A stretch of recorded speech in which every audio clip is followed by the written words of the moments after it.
final show in UFC Talk.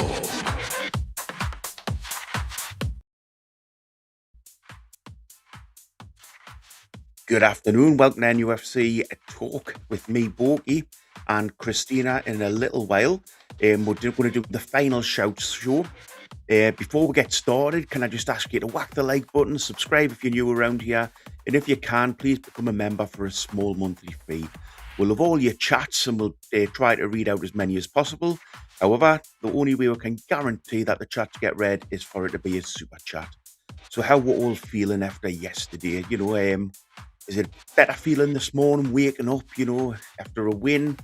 Was it a good performance, do we think, yesterday? Do you think it was the start of something new again? Or do you think it was the same old, we just got lucky? I think that's the big question.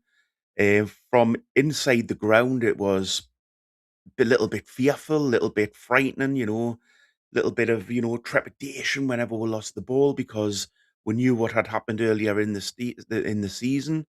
So, it was a good game, but a worrying game. So if you guys can put some things in the chat, we'll have a chat through them as well. Before we get fully started, we'll start with last week's game. So, we're going to have a look back on the week that's been so far. So I think with last week, the big thing coming out was obviously the Arsenal game. And did we start to see a little few shoots of things getting better at that point? Was the thing there where, you know, we thought things were looking better, and there were some good things that came out that game. There were some great performances, but there was also still the same worrying things. So, I think that was the big thing to come out for me. Afternoon, Tina, you okay? Can you hear us? Still having a couple of Technical I can hear you. issues. Yeah, can you hear me? Hear you perfectly, yes. Yeah, I'm having a couple of technical issues here. I can't actually see the screen at all. Right. But if you can hear me, then you can hear me. Hopefully we'll get that sorted. But basically what we've started off with just talking about last week's game against Arsenal. Do you think that was the start of the recovery, or do you think it was, was it the thing that got we going for this game? I mean, it was definitely a good performance against Arsenal, in my opinion. I was quite satisfied with how we played. In some ways, I think we played better against Arsenal than we did against Brighton. So it's one of them where, I was a little bit worried that maybe it was because it was against Arsenal. We seemed to, for some reason, bring out a performance against a bigger team, but then, obviously I think we've kicked on from there. Hopefully people are feeling a little bit more positive than we were before the Arsenal game. Yeah, 100%. I think the good thing about yesterday, it takes everything away about relegation and everything, doesn't it? It makes you all that thought go out your head completely.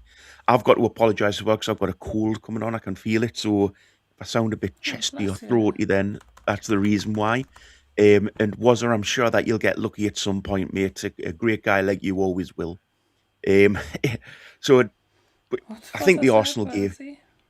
Was I says he wished he could get lucky, as I say. I'm sure he will at some point. Right, okay. In regards to the Arsenal game, well, the one big thing to come, I think, was Bruno being back.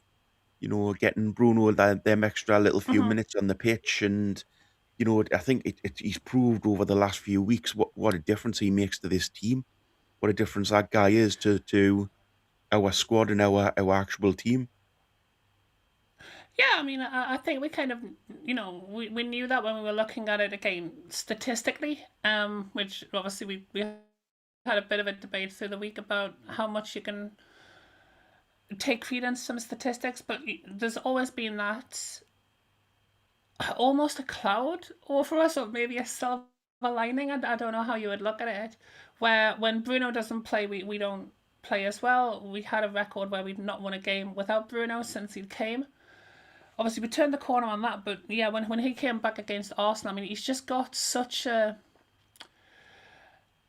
like it, because it's not just because a lot of people think that with him being captain, it all just comes down to passion and how his attitude on the pitch, but the way that he controls things in midfield for us, he's very much the focal point, and he certainly does that better than any other midfielder that we've got. And you could see it at points in that Arsenal game where he just kind of took the sting out of the game. It wasn't as back and forth. He just kind of, I remember one of the times he just kind of ran it back into where he would have been if he had picked the ball up in like the defensive midfield position, and then he just started to play again from there. Like it was kind of bizarre to see him do it. So having Bruno in the back, and I mean, he couldn't have came back at a better time. People were just starting to get a little bit worried about, are we in a relegation dogfight? And the player that you want coming back into your team when you do start having those questions is Bruno Guimaraes. Yeah, 100%. I haven't done a quiz this week for it, but I think what we'll maybe do is just do random questions throughout. So for Bruno, Yeah. do the chat think Bruno's been our best captain potentially ever? Is he the best captain we've ever had? Oh, You know, wow, and what a that's a question. tough question. But I think you guys, who's your best ever captain? I suppose is the question I'm asking. And is Bruno in there with them? We've got no way of doing a poll, but if you want to put your answers in the chat, we'll pop them up and we'll give our thoughts once we've got some of your thoughts. So moving on, Tina, we moved on to obviously the only other thing from the Arsenal game was Hall out. Do you think there's more to the whole situation than meets the eye? Do you think he is just being dropped because he's too short? I mean, it was a wild thing for basically for the claim. Well, actually, no, it wasn't. I mean, Arsenal are really good at set pieces. Dan Burns, 6'7", give or take. So it makes sense to bring him in against Arsenal, I suppose. And then obviously he started the game yesterday. I'm kind of glad that we saw Lewis Hall come on yesterday and he still looked as fantastic as he ever does, because I was starting to get a little bit worried that there was something deeper to the story. I know there's a couple of rumours that that I've become made aware of from certain other people, possibly sat to the right of me on this channel right now, that there might be something a little bit deeper. But yeah, I mean, you've got to kind of hope that. I mean, I saw in the forum, I think it was Friday night, where we were talking about how Eddie and Hall might have potentially had a falling out. And I even said, like, look, they need to put things to one side for the betterment of the team. Not even I am as huffy as that. I did get one person pushed back against me on that, but like if I go, at least when I go in a huff, I snap out of it. If you're going to be in a huff with someone and it's affecting your team, you need to kind of, get to a point where you're like, okay, we need to sit down and have this out. We need to have this conversation, and then we need to get back to being teammates. If my laptop does blow up, I do apologise. I will try to log back in as quickly as I can. But yeah, what do you think about the whole situation? But there's something there. There's definitely something going on there. What I would say is look at the team and look at Hall after we scored the third goal yesterday. In the past, everybody would have run, well, in most teams, everybody would run towards the goal scorer and the whole team would be around them. That didn't happen. And if you look at Hall, he celebrates the goal, but then his face afterwards isn't that of a happy man. So, body language is a big thing to me. And as I say, watch it when you're watching games, watch them with your eyes. Is that watch it back, watch the highlights back, and watch how Hall celebrates the goal to the rest of the team. So there's definitely something there, but I think that's one for another show, isn't it? Because we could go on forever, and let's face it, neither will really know what's going on. We'll all hear rumours because we live in the area, but I don't think anybody actually knows what's happening. I certainly don't know what's going on. It's one that I hope it doesn't have too much behind it, because obviously, Eddie Howe is the manager of the football club, and there's nothing to suggest that that's going to change anytime soon. And Lewis Hall's, definitely in the top 3 of our best performers this season. So you would kind of hope that they'd be able to put their differences to one side. Yeah. And on this dank and horrible day that was broadcasting to you from Blythe, can I again just ask you to whack that like button if you can? That would be brilliant for So we moved on to Monday, and we got the news from Shola Amiobi that this has been a good season. You agree with Shola Yay! there? Do you agree with No, Shola no, there? not entirely. I mean, I guess in regards to the in respect to the fact that we only got eliminated from club competitions because of Manchester City and Barcelona, and we did get in the final 16 of the Champions League. I guess realistically, you can say looking at it like that, it's not a terrible season, but I mean, we were in 15th until like 4 o'clock yesterday, so that's not so great. We've not scored a bag load of goals. We've conceded a lot of goals from very not only not only shocking but also persistent individual errors. And I don't think you can look at a team that's having that many individual errors where you're having like an up and down where people are questioning the mental health of the manager and think, oh yeah, no, this is great. It's almost like that meme. You've got the dog sat at the table and there's all the flames around him and he's just like, this is fine. That's kind of what Shola looked like to me when he came out and made that statement. I I still do can't believe believe he's in Wissa.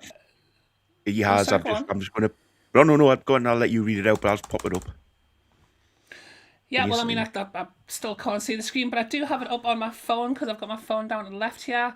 So, all things bright and beautiful, all Boaky's great and small, all things wise and teenaful, the Lord God made them all. Sunday love to all. Thank you very much, Wissa, for the Sunday love and for using your highlighted membership chat, which you can all do if you are a member. You've got, I think it's one per month that you get, where you can send a little super chat for free as a little reward for being a member of the channel. 21 months as well as a 21 member, months, mate. man, What a that's wild. fantastic guy. You're the guy that keeps this channel going a lot of the time, mate. So thank you very much for that.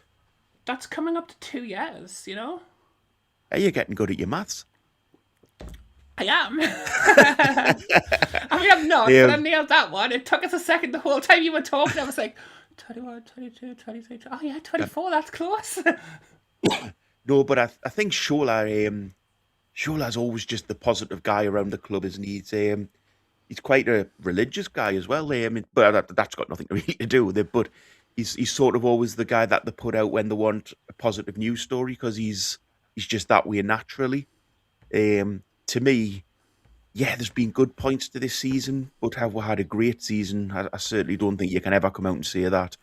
I think we've had highlights, but there's been a lot of lowlights as well, and probably the lowlights have outshone the highlights.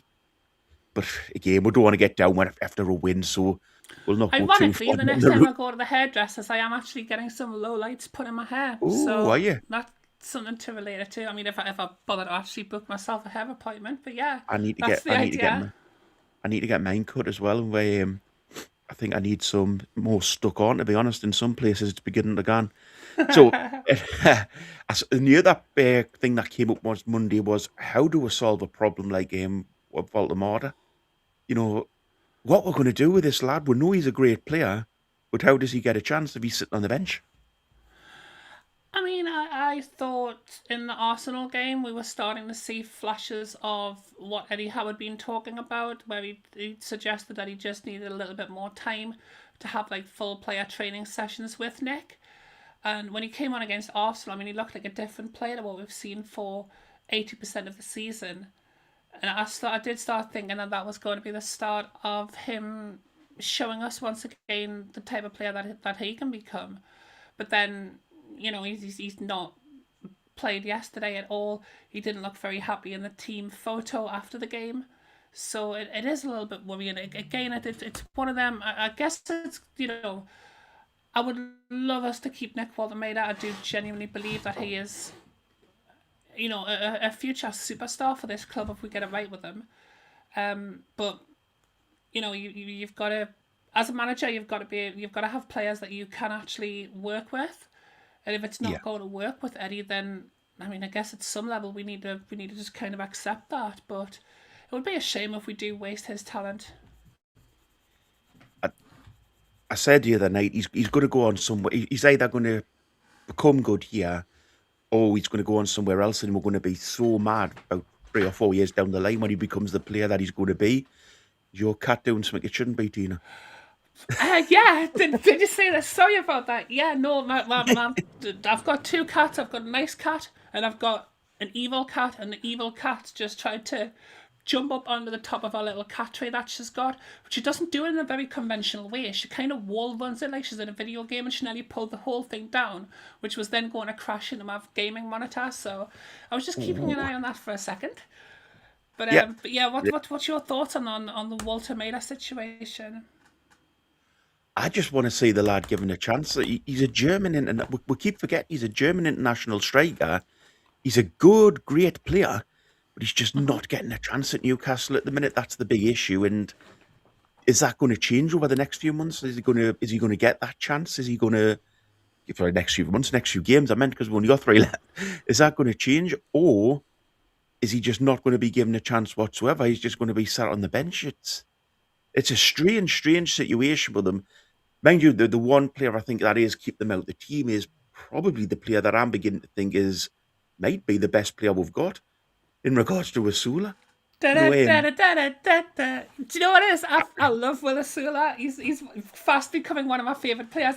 He was one of my favourite players just purely for a meme beforehand, because you can tell people I love Osula, and then when he comes on and they just see his absolute craziness, people will be like, oh right, I get why Tina likes Osula. Like, he's an absolute madman. But I mean, he's got 3 goals in 4 games. He's one of the only players in the team that's daring enough to have a go at things, to take players on. I genuinely, I really hope we keep Osula. I hope there's no rumours about him leaving. I'd be more than happy to still have Osula. And I know, people are going to look at that and like, oh, she wants to keep Woltemade, she wants to keep Osula. We need something different up front. Maybe we don't. Maybe just having a bit of a stronger squad behind them could lead to Osula and Woltemade becoming, diamonds from the rough, if you want. But also you've got to think, I mean, as well as he played yesterday, Jacob Murphy's not getting any younger. Osula could definitely play as a right winger, so you've got the versatility of him as well. But yeah, I mean, you can't really argue that Osula's been one of our most important players at this back end of the season. I do think, though, in regards to that, if there is going to be a chance that we are going to get to see anything a little bit different from Eddie, I think unless Tottenham pick up 3 points today, I think we could start seeing the next games, because essentially as soon as Tottenham drop points, we're officially safe in the Premier League. I know a lot of people don't want to even contemplate the fact that we're still not quite safe after the win yesterday, but mathematically we either need 1 more point or we need Tottenham to drop a point, or I think West Ham to lose another game on top of the one that they lost yesterday. But I haven't, you know what I'm like with maths, there's a chance I've got part of that wrong, but I triple checked the one about Tottenham. If Tottenham don't pick up a point, then we are safe for this season. I apologise if you can hear my cats. Mathematically, I don't think we quite are. I think if we lost everything from here and Tottenham win everything from where they are, there is still a chance that we could go down. Yeah, but then West Ham still have to win everything, and Leeds have to. It's very. Let's. You know what? You're little Miss Positive, and I'm little Mr. Ray of thunderclouds, and I'm the one trying to be a bit more positive. No, I am positive. I never, even when people were starting to get down about it, I didn't for a second believe that we were in a relegation dogfight. But I will feel a lot happier when I know we're definitely not. like if Tottenham even draw today, then I'm happy. I can be absolutely 100% positive without the chance of people turning on at the end of the season and being, well, that Tina was positive all season and then we went down, which I'm not ready for that conversation, Boaky. So as long as, if Tottenham don't pick up full points today, full normal service of being a little miss positive will be resumed. My laptop. Just a quick one there from Brian, Brian Penny in the chat. A bit of quality yesterday cost Osula a hat-trick. You're quite right, mate. He's scoring goals, and his goal. If you look into everything that Wayne loves with his stats and everything, and Gary does as well, that his goals per minute on the pitch is unreal. His win rate. Sorry, his in-game plays is good. He's a good striker. People keep saying put him on the right wing. Keep him up front for me. He's scoring goals. He's holding the ball up. What else do you want from a striker? He looks like a proper striker forward. A lot more than Wissa does. I mean, Wissa just looks like a waste of time. But And to be fair to Sula, Wissa, he's starting to look a little bit leaner than he has in recent games, isn't he? And he's almost started to well done for going to Weight Watchers, Wissa. well done for going away watching. No, but as a person who has got somewhat chunkier in the past 2 years than I have been in the rest of my entire life together, I understand that it can be a little bit difficult to shed a few pounds, and if Wissa starts to get himself into a position where he can then start getting into attacking positions and start looking like he can run a bit, then he could still come good. I mean, he's missed a couple of chances that could have really saved his season. One against Arsenal, one again yesterday. But at least he's getting in the positions now, which is it's kind of the first block, the foundation block of maybe being a half decent striker. But yeah, right as it stands right now, Osula is our best striker. It's as wild as that sounds. Another good comment from David Spence there, who puts a load of great comments in the chat. Don't think Woltemade will ever get a chance while Eddie's picking Osula because of his scoring goals at the moment. That's it. Yeah, You can't blame Eddie for picking players who are scoring for him. That's the whole thing that helps you in football, isn't it? That's the thing. I mean, right now you can't really argue with it. Like, I would be disappointed if as after scoring 3 goals in 4 games, Osula then can't get back into the team. Like, surely you've got to go with the player that is scoring the goals. And he's not only scoring goals, but he's still absolutely terrorizing defenses. Because, like, I mean, there was another little flash that we saw yesterday where he's doing these step overs and he just gets into positions. And as was mentioned, a little bit more quality from Osula, and he could have potentially bagged 3 goals yesterday. Brian's having a good day of the day because he normally spends his time calling out the best panellist, me. Goals per minute, Osula is second in the Premier League. That's amazing if that's true. If that's true, that's a brilliant stat to have. I'm assuming it's this season, obviously. But still absolutely, that's the type of guy you want in your team. Oh yeah, absolutely. And I mean, obviously it's somewhat... those stats are obviously affected by the fact that he hasn't had a lot of minutes on the pitch, but when you do get minutes, you do look for these players, especially fringe players, to come on and make an impact. And what better impact for a forward player to make than scoring goals in the short amount of minutes that he gets the chance to do that in? 100%. There's a few things going through about yesterday's game, and we will get on to that later in the show, so don't worry, guys. We will speak about that, and we'll bring you in your comments up as well. So I think that's the bulk of the comments of the minute are about Osula, to be honest, and it's always good to be the talk when you're a footballer. I think that's the big thing to say there. Tuesday brought, do we want to qualify for Europe?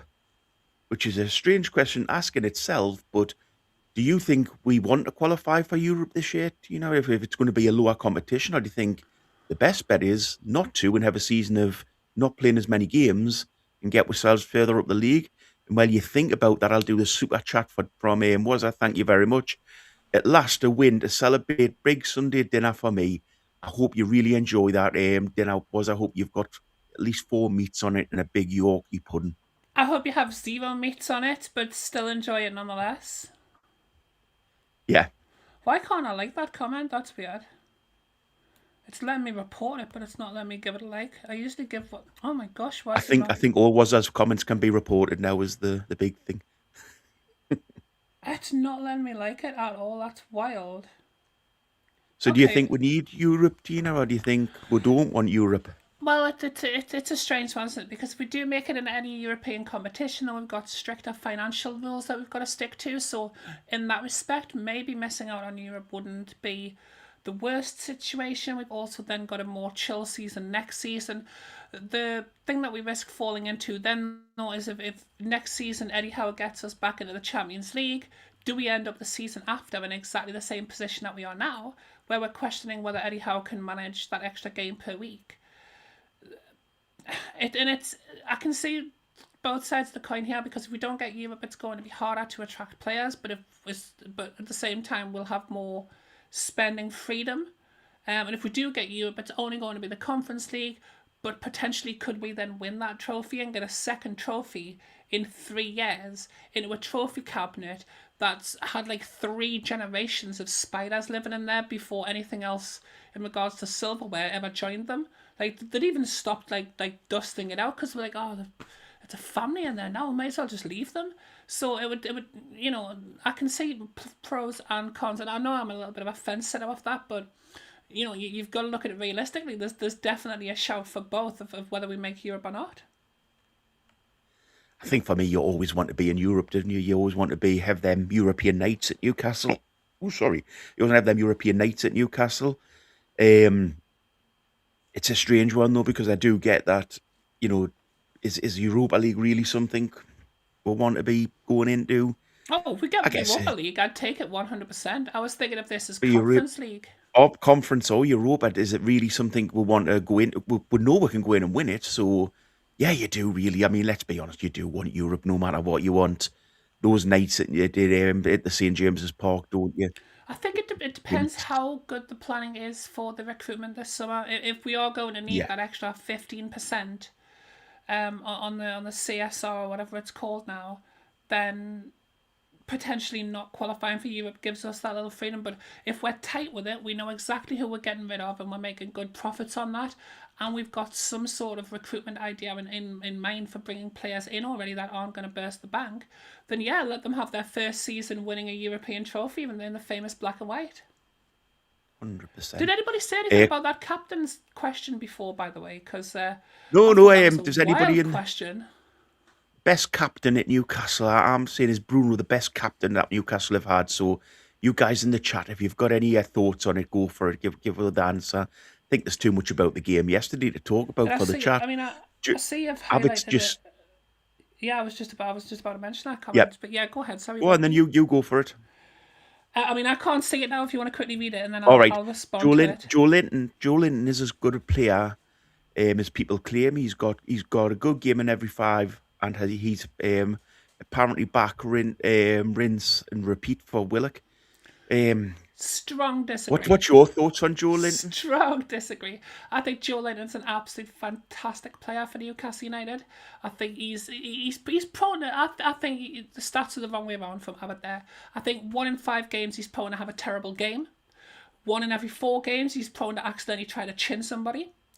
But I would say 3 out of every 5 games he is an absolute worldie. And I think a lot of our success yesterday was because he does little things that we don't really associate with Joe Linton. Like defensively, he's actually really, he puts himself about. And I mean, he's shot that he had in the second half, which I mean, I'm pretty sure Harvey Barnes is still texting him angrily about that not being a pass now.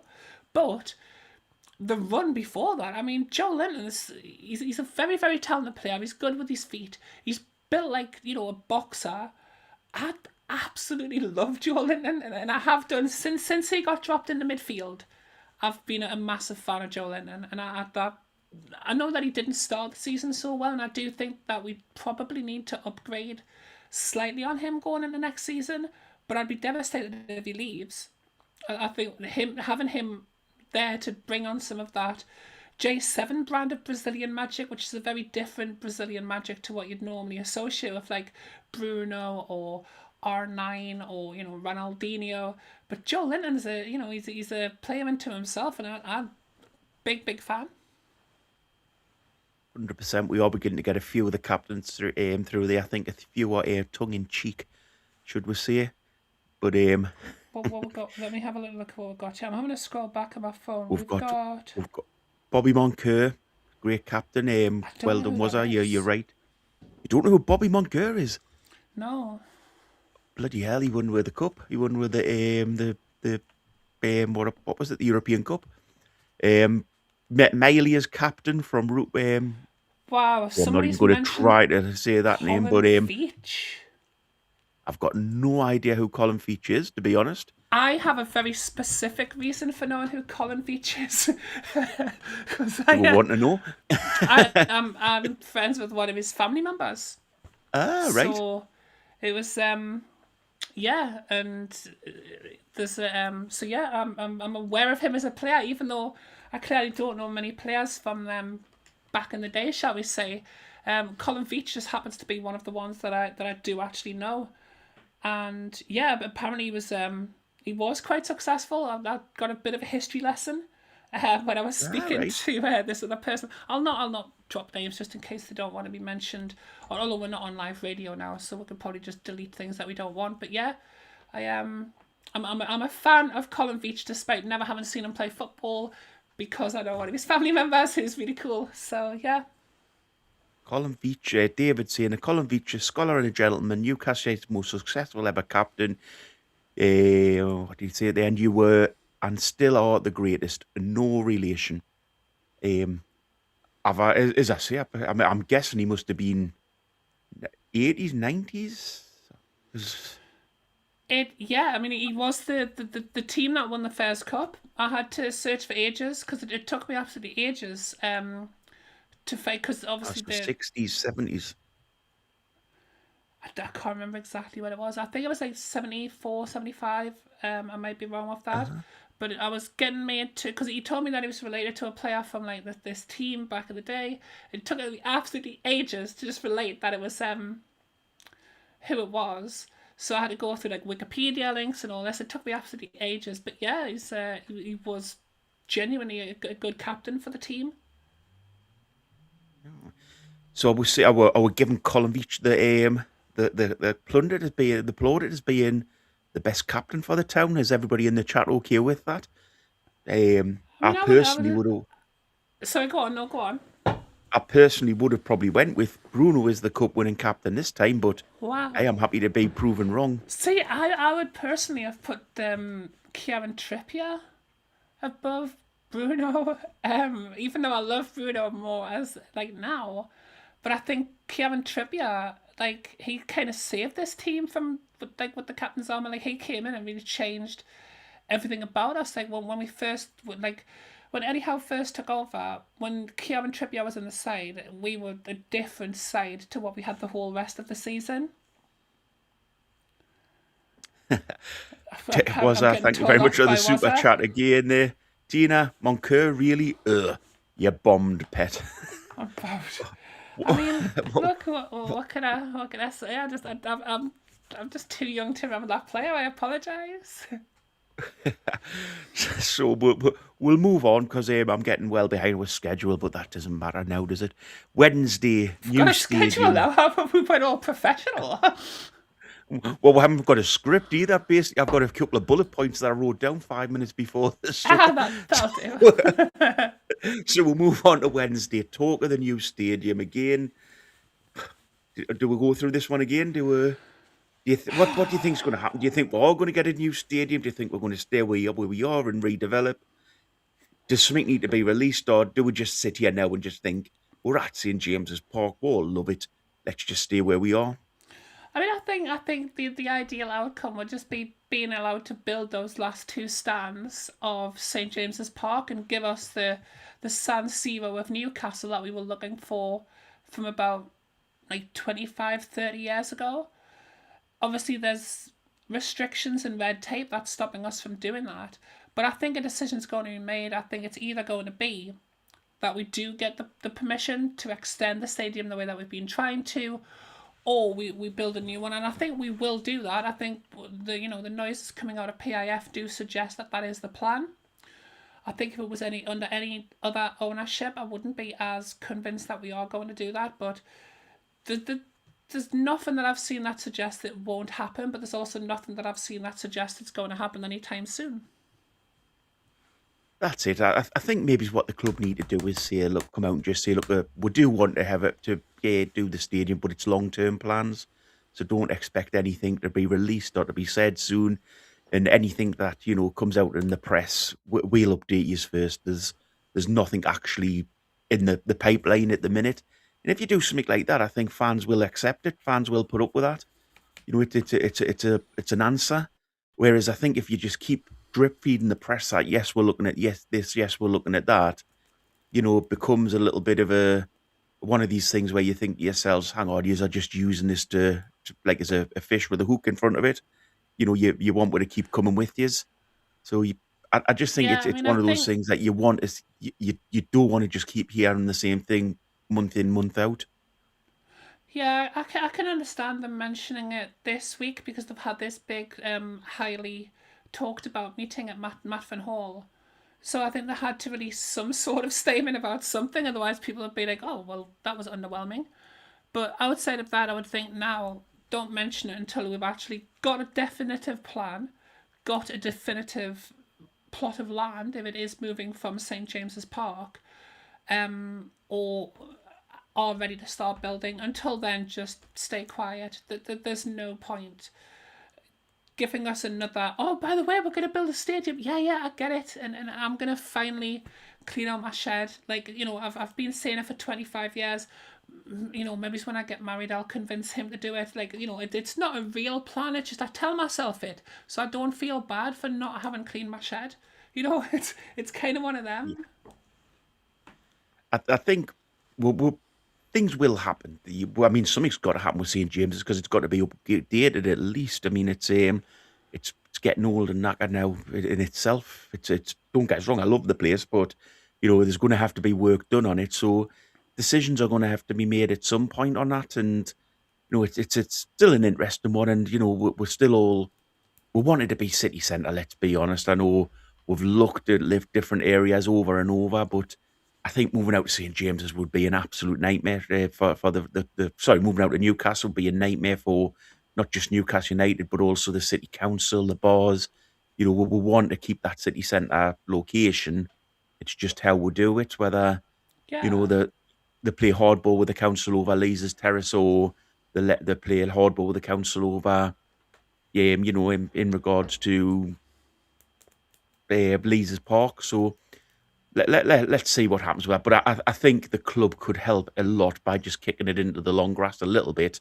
And then if something does happen, it's No, great no. news when you get released.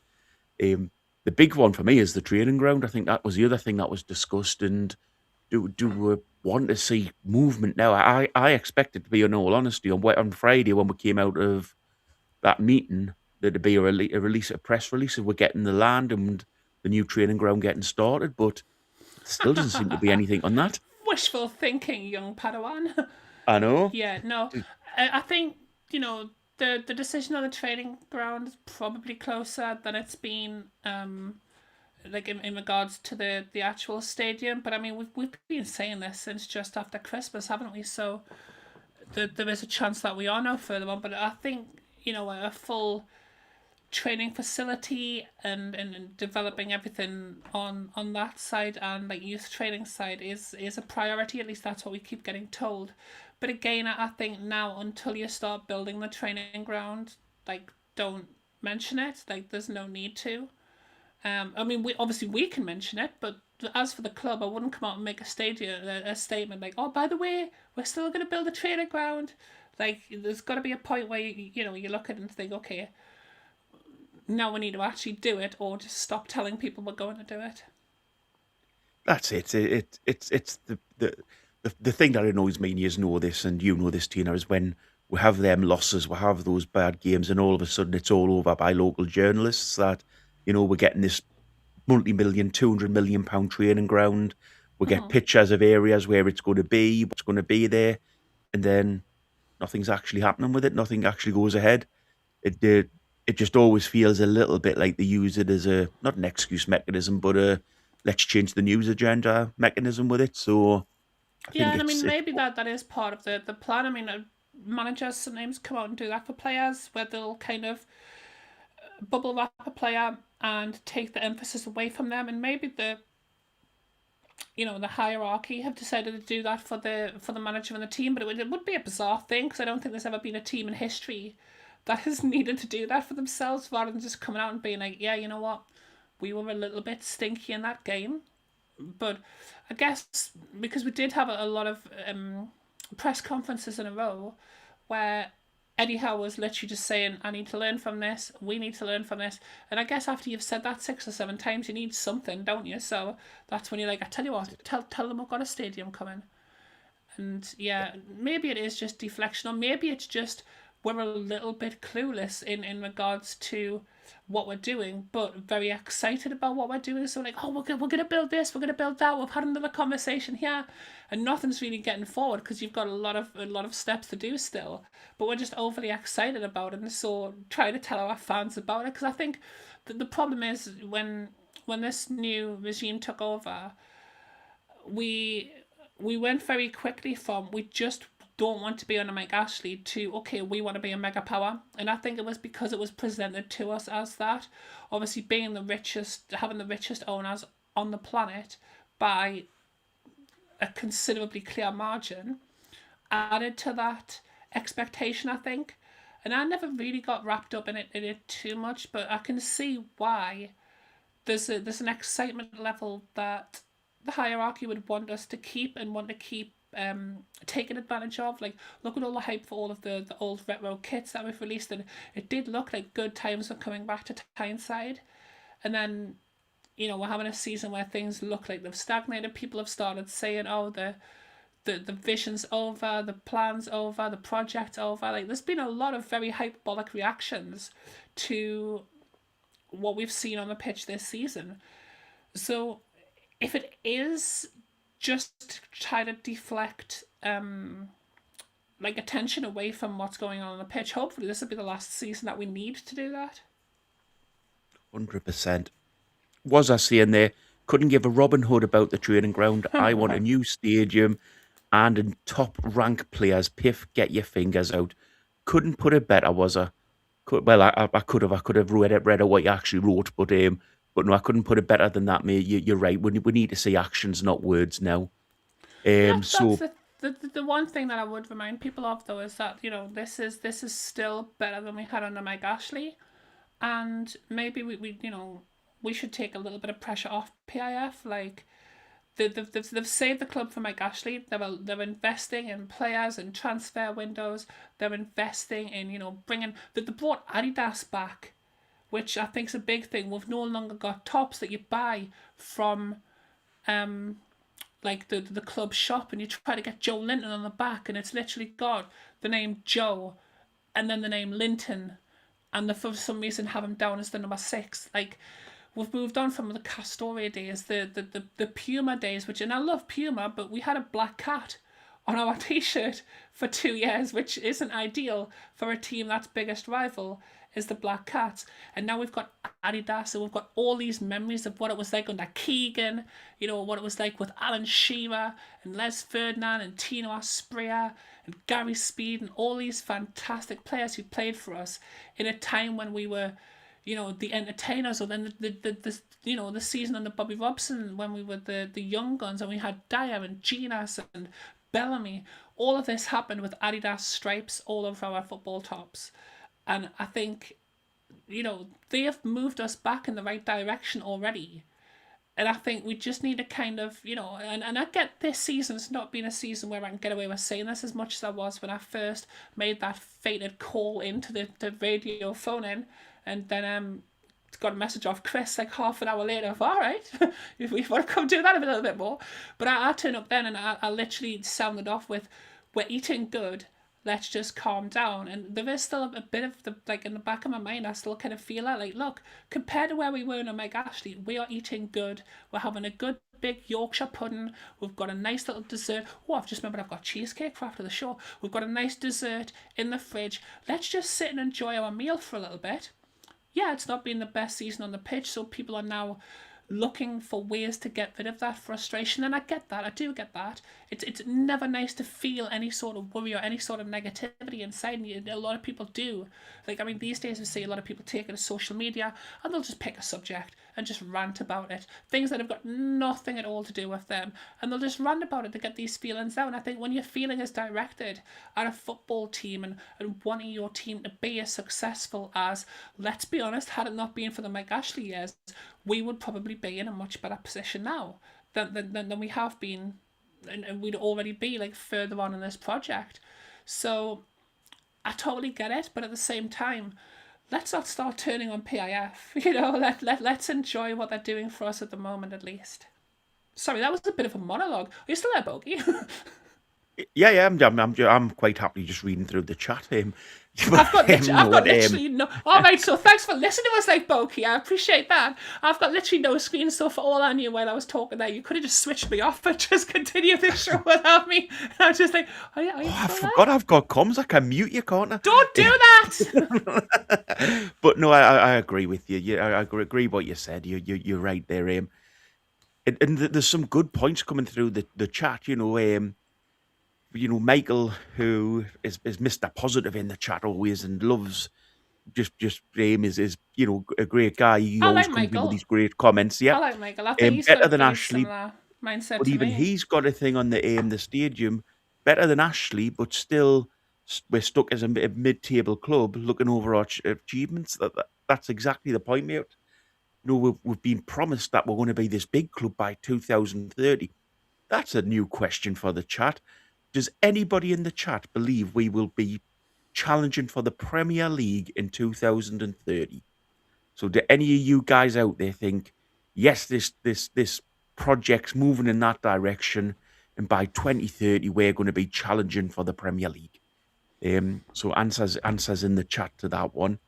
But if we move on, Thursday we had the PIF meeting, which strangely no rumours have really come out of.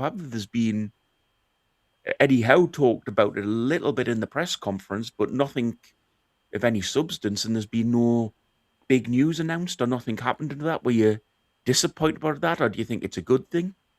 I think the biggest talking point was apparently it took Eddie Howe and Jason Tyndall 10 minutes to find a parking space, which, admittedly, as far as news is concerned, is a bit of a wet squib. I am surprised that there wasn't more noise come out about it, but at the same time, if things are being said behind closed doors, great. I don't want our club to be an open book that the media can just start picking sound bites from. Like we see Talk Sport, and I'm not going to trash Talk Sport because we've got one of the people who appear on Talk Sport as one of the fantastic contributors to our channel, but at the same time, what's his name, Simon Jordan, and the other one with the bright white hair. I don't know who these people are, but you see them talking about Newcastle all the time, and then they don't have a clue what they're talking about. I don't think any of them have ever watched football. They certainly have never watched Newcastle United, and I get a little bit fed up with them putting an opinion forward about well this is happening and this, and it's like, no, it's not. you don't know what you're talking about. Please stop talking. But they do it because Geordies are going to react to things and are going to listen to things about the football club. That's why there was about 400 YouTube channels dedicated to Newcastle United. The best one is this one, though. If you wouldn't mind just giving us a little like, helps with the algorithm, helps with the content as well. But yeah, I mean, it's probably best that not everything that was discussed in the meeting came out and got spoke about. Maybe the meeting wasn't as big as we'd all built it up to. I think, again, it's one of those things. It's kind of like transfer, in the transfer window, when people just look for planes coming in from Spain and they're like, we've signed, I don't know even who's in, Lamine Yamal, he's on his way over. Look, I found a plane. It's left Barcelona. It's coming to Newcastle. And then it turns out it's just some guy who's came over for a holiday. And you think, oh yeah, no, I forgot people take holidays. And I think it's a little bit certain like YouTubers sitting outside the training ground in little green seats, didn't you? Thinking, I'm going to get an exclusive here until the club told them not to do it. It's one of those things where you just think to yourself, you're looking for people are looking for stories sometimes, aren't they? That's the exactly top and bottom. And I get it. I totally get it. As a content creator now on this channel, I get having something to talk about is fantastic. Having a topic that you can put in your title to draw viewers in is fantastic. It's great. It gets more interaction, and interacting with people talking about football, I think, is at the core of why people do this. But at the same time, sometimes we're just picking at things like, there's a meeting, there's 3 people talking in a room, what's going to happen? And then it just comes out that it was just PIF came over and said hi to Eddie Howe and had a coffee, smoked a quick cigar, and then went off, and that might have been all that it was. So, you know, I think there was, but I get it. We're just looking for some sort of excitement, aren't we? Wissa has put Was a I? couple You of. are a superstar. He's got 2 super Chris, chats there. Chris, the Buffalo Soldier from from the Heart, America. From I've the got no idea heart, what that means America. unless you I do. don't know, but he's I mean, he's from. Where's he And from? Jordan and Northern? White, at least they know where Moncur ye. I think Fair that point. one's aimed at both of that one. Touche, Also, where pussycat, touche. you need to come in when the oldies are on and tell about these things, because we're both too young to remember Moncur. You know, he's always just been a pundit since I've been around. I don't know a lot about Bob Monk, and I am sorry about that. But I mean, you've got to remember. So for me, I did a lot. Like, I do research a lot of the history of Newcastle United, because I'm very, very much heart all in on Newcastle United. But there's a lot of history that I had to catch up with. You know, there was like the whole entertainers. Yes, there's a lot that happened around that time. That, you know, I'm still kind of watching all that. I haven't had time to go back any further than that, except for obviously learning about Beach. But except for that, you know, there's a lot of history to Newcastle United, and I will get there eventually, though. I almost promise. I'm not a historian. I let Win tell us about it and their name. You know, at least that way, if he tells us and I don't read up on it, we don't disagree. So That's a you fair know, point, yeah. he's got his point and he puts it across, and I can't argue with it. So it's that's a good thing. A good thing about it. So Yeah. we're also seeing the Wissa interview. Sorry, I'm trying to keep in some sort of thing here, but the chat's been brilliant today. But we'll move on to the Love Wissa to see it. I interview. love it. I love it when they drop a chat. Yeah, with the Wissa interview. So what were your thoughts on that? Do you think? I've watched the full thing now, and actually, it didn't call Willock out like we talked about on the show. So, you know, if you're watching snippets of it, it does look different what was actually said. But what do you think? Do you think he will come good, or do you think we're going to have to admit up to the fact we've bought a dud? It's nice to hear what he's saying, because I think the only thing that I was questioning about Wissa was if he was just starting to troll us a little bit. Obviously, he liked Robbie's post after we lost to Sunderland, and like I've fully admitted I'm friends with people who support Sunderland. I'm friends with one of the people who are the data analyst for Sunderland. I'm not friends. I'm friends of a friend with him. He watched me win a chess game once, just by the way. But at the same time, you've got to read the room. Like, I didn't come out after that game and try to respond to all of you with, well, actually, I've got a friend who supports Sunderland, and at least they'll be happy. Like, I know not to do that.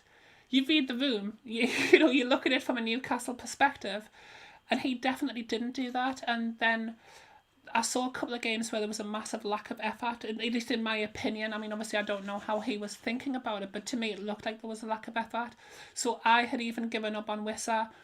And then he had that game against Arsenal, and I was like, okay, he looks a little bit better now. The rumours that we're hearing about how he's doing in training matches might actually have some sort of substance to them. And then he's obviously came out and given us that interview as well, which is, you know, he's finally started to almost realise the position he's in. Like, Newcastle's not a stepping stone. We're not one of these mid-table clubs that had one wildly good season. We're Newcastle United.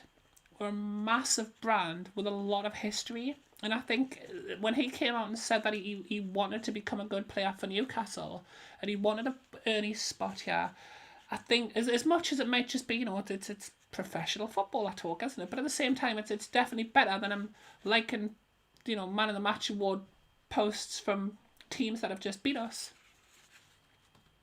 Yeah, 100%. Just a couple of chats here that I want to read out. The Beavis has come in there. The PIF has given us our first trophy in 7 years and backed the manager to absolute maximum within the levels of the rules. They've also doubled revenue. Thank you to PIF. I think that's a fair point. I mean, we spent enough time slagging Eddie Howe. Slagging Mike Ashley off. PIF have come in and have changed this club. They've got Yeah, if you had listened to us before when I was talking, I mentioned this. Yeah, I know, but the Beavers makes more sense. You know, Wow! they've got into such a great place. I completely agree with that, mate. And Eddie Howe to drop Nick into midfield hasn't worked. Destroyed Nick. He needs players around him to pass the ball and to create to. I couldn't agree more, mate. And why we spent the last month, not developing Nick Woltemade into this team. Eddie's basically found the best players to play the formation he loves to play. He hasn't tried to develop the team into playing the best players, would be my argument. I don't know what you think on that. I know you're a little bit more the other way, but I don't know what you think on that, Tina. Do you think he could have spent this time trying to integrate Nick Woltemade's game into how Newcastle United play? Yeah, I mean, absolutely, or at least learn how to use Voldemort a bit more. And I know that when we had the European competition, he was saying that there wasn't really time to work on things. I don't know how. Like, surely there was a bit of time to you've got 2 days still between the games. And I know there's travel, but surely there was a way where you could at least look at the type of player that Waldemar was and get at least a couple of the players who are going to be playing around him to understand what he does. I mean, Joe Linton's not adverse to pushing forward. Anthony Gordon and Harvey Barnes aren't adverse to cutting in a little bit. There was plenty of players around there that could have supported Nick Waldemar. And Eddie Howe has been coming out saying the right things, saying that, now that he's getting full training sessions with Nick, it is starting to improve. But it's kind of it's been like a nothing season, hasn't it? Especially for Nick Woltemade. We spent so much money on him, and he came here with a lot of excitement after having, one of the best runs in the international and under 21s tournament that I think I've seen anybody have. He started really well for the senior German squad as well, and then after a little bit of hype at the start of the season, he's kind of been relegated to not really being first choice, which I don't really understand. But the more time that Nick and Eddie spend together, I would imagine that they will be able to adapt. And I think this season, as far as the rigidity to the tactics is concerned, I think the start that we had, where we didn't have our first choice fullbacks, we had defensive injuries, we didn't have a actual recognised centre forward. I think all of this, and then the bad run of games that we had, might have contributed into Eddie Howe being very defensive, okay, we just need to do exactly what I know works, let's just keep doing this. Or we're being told that we can't do high intensity pressing now, we need to at least keep the formation that I'm used to. There's a lot of reasons I can think of, and I don't know if any of them are true, but as much as this season's been really, really bad in parts, I've not seen enough to forget about the previous 3 years that we've had with Eddie. The good times. And that's always going to be the argument. My side's always going to be this season. He hasn't developed as a manager. He hasn't done what we wanted. How's he changed things like that? And the other side of the coin's always going to be he won the first cup. He's got the UEFA Champions League. So everybody's point is valid and fair. I just don't see if how Eddie Howe is progressing this team. That's my big problem. And I know people will disagree, and that's more of a discussion for during the week when we'll go into things in depth. This show's a bit later because it's a Sunday afternoon, and the last thing we want to do is, after a win, go into negative. So let's try to keep it on positives. But just to make sure that you do tune in through the week, I will have plenty of positives to bounce back against this argument with when we get there through the week. So do not panic. I'm glad you went argument there. I thought you were going to say something else beginning with you looking across at us. But Michael's saying the question for me is, are we getting into shape? Or PIF getting us into a shape to sell us? I think the clue for everybody who talks about PIF is in the name, the Republic Investment Fund. So they're going to be looking out for money. They're going to be, if they could sell Newcastle for a massive profit, they'd do it like that, because that's what their business program is. Let me check my bank account quickly. Let's be honest. Their job is to make Newcastle more profitable for their shareholders. No, I don't think I can quite afford it. So that's the full point. That's the full point with PIF. So you're quite right. If they can get us into a position where they can sell for more than we bought with, they've done their job. Or if we're a massive income for them, that's their job. So don't get it wrong with them. You, Gina, do you think? Well, all I would say is that I hope if they do sell us, they sell us back to some sort of consortium that's put together by the fantastic Amanda Staveley. Because I think she did more for this club, and she seemed the thing that I love about Amanda is that she just tries all the time. Like all she does in her life, by the looks of it, is just try to buy Newcastle United. She did it for like 5 years before she got it, and then she leaves the club, and then she's like, I'll just go get another bunch of investors from America, and then I'll come back and buy it again. Like I absolutely love how much she seems to want this football club. Back. Well, that was Colin's question. But is there any truth in Amanda wanting to buy us back? I'm sure if she could get a consortium together and buy the club again, they would. You know, that's what her business is.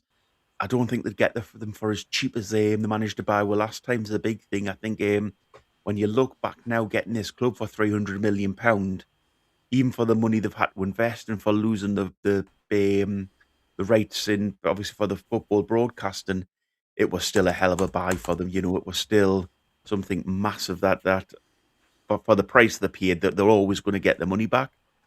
I'm just checking through the chat to see if I've missed anything. There's a question for me, which was, do I think Van Heck would be ideal replacement for Shaw? I'm guessing he means the Brighton player, right? So no, essentially. He's not as good looking. He's I mean, that's yeah.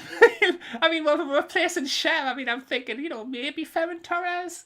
Like, I know that's a different position, but I mean, looking at it from a certain set of eyes. But I mean, Van Heckel's not a terrible player though. Like he's he might be worth taking a bit of a punt on. I'd probably take him over getting, like, for example, if Tottenham go down like a Van de Ven, because I mean he's just been relegated, whereas Van Heck's all the way up in there. I mean, where are they? They're like sixth, somewhere around there. Yeah, So you can't really argue with like they've had a really good season, and I think when we do get on to the game yesterday, I think that's something that a lot of people need to remember. Like, you need to look at the league table for this season and see that there are a lot more good teams in the Premier League than there has been for a long time, and I definitely wouldn't be adverse to giving him a try.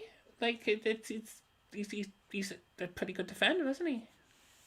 I think some of the question now is, would these players want to play for Newcastle United, or would they be quite happy staying where they are? So, we automatically think with the like of Brighton or Bournemouth or, Fulham players, they'd love to come to us. Is that going to be the case now, or is it going to be to think to themselves, hey, we've got Europe at this club. Do we want to be going to a Newcastle United who don't have Europe and don't have, the players that are as good as they think they are? So I think that's the big worry as well is, are some clubs getting that little bit of a boost on? Yeah, and that's the thing, and that's the problem when you have a season like this, because do we have a good squad with some really top name players with the potential to challenge for trophies? Absolutely. Could you look at this season if you're playing for a Brighton and think, oh yeah, I definitely want to go and play for Newcastle? Probably not. We probably haven't established ourselves as much, because you look at Tottenham, if they survive, there's still every chance that they're going to have a good summer because they're Tottenham Hotspur. Ourselves, we have had more negative seasons than positive over the last decade, or even over the last 20 years. Like, most of my life, Newcastle United have not been a top team. And now we've kind of just started scratching the surface of being a top team. To us, they're still the biggest team in the world. I mean, we see, you walk through Newcastle right now, you're going to see about 50 football tops. You can see the stadium from like way over the in fact, when I travel to Gateshead later on, I'll probably be looking directly at that stadium and I'll get that little Bobby Robson tear in my eye. Like, we can see the potential for how massive this football club is. But, some player who's coming, like for example, I've been looking very much at Somerville if West Ham were to go down. But again, you've got this 24-year-old Dutch kid who's playing in the Premier League and living in London. Does he know the potential of how big Newcastle United can be? So it's a very valid point. Unless we perform somewhat attractively season over season, we can't guarantee that these players would want to come in. And plus, you know, I mean, if you look at this from like a girl's perspective, if we had Anne Hathaway on this channel, would I be willing to come on and take her place? No, because I'm not as good looking as her. So you've got to think of that when you're replacing Fabian Schär. Are people going to be thinking, oh, I can't try to replace Fabian Schär. I mean, look at him, he's a babe, you know? So that's got to be surely in the back of somebody's mind, unless not everybody thinks like me, which is also possible. Oh, sorry, I just got carried away with Anne Hathaway. But yeah. Yeah. No, I get it. Hey, I get it. She's a very, very attractive woman. But no, I think... Although apparently Devil Wears Prada 2 is not a good movie. I think we'll possibly have to move on from looks with Shaw. I think we can still maybe keep him as a coach. I don't think we do. I think we should definitely keep him as a coach, and just occasionally, like just every now and then, just put him on screen, just give him that little cheeky smile he's got, just to keep me happy. And then I'll keep coming on talking about Newcastle United, growing their brand with, you know, my legions and legions and millions of people who obviously listen to my opinion on everything. And that'll help build the brand for Newcastle. That's my story, and that's what I'm sticking to. So we'll move on to yesterday's game. Great result for, you know, any worry about relegation for me and I think majority just to answer the chat quickly. Sorry to cut you off. Go on. No, go on. The chat.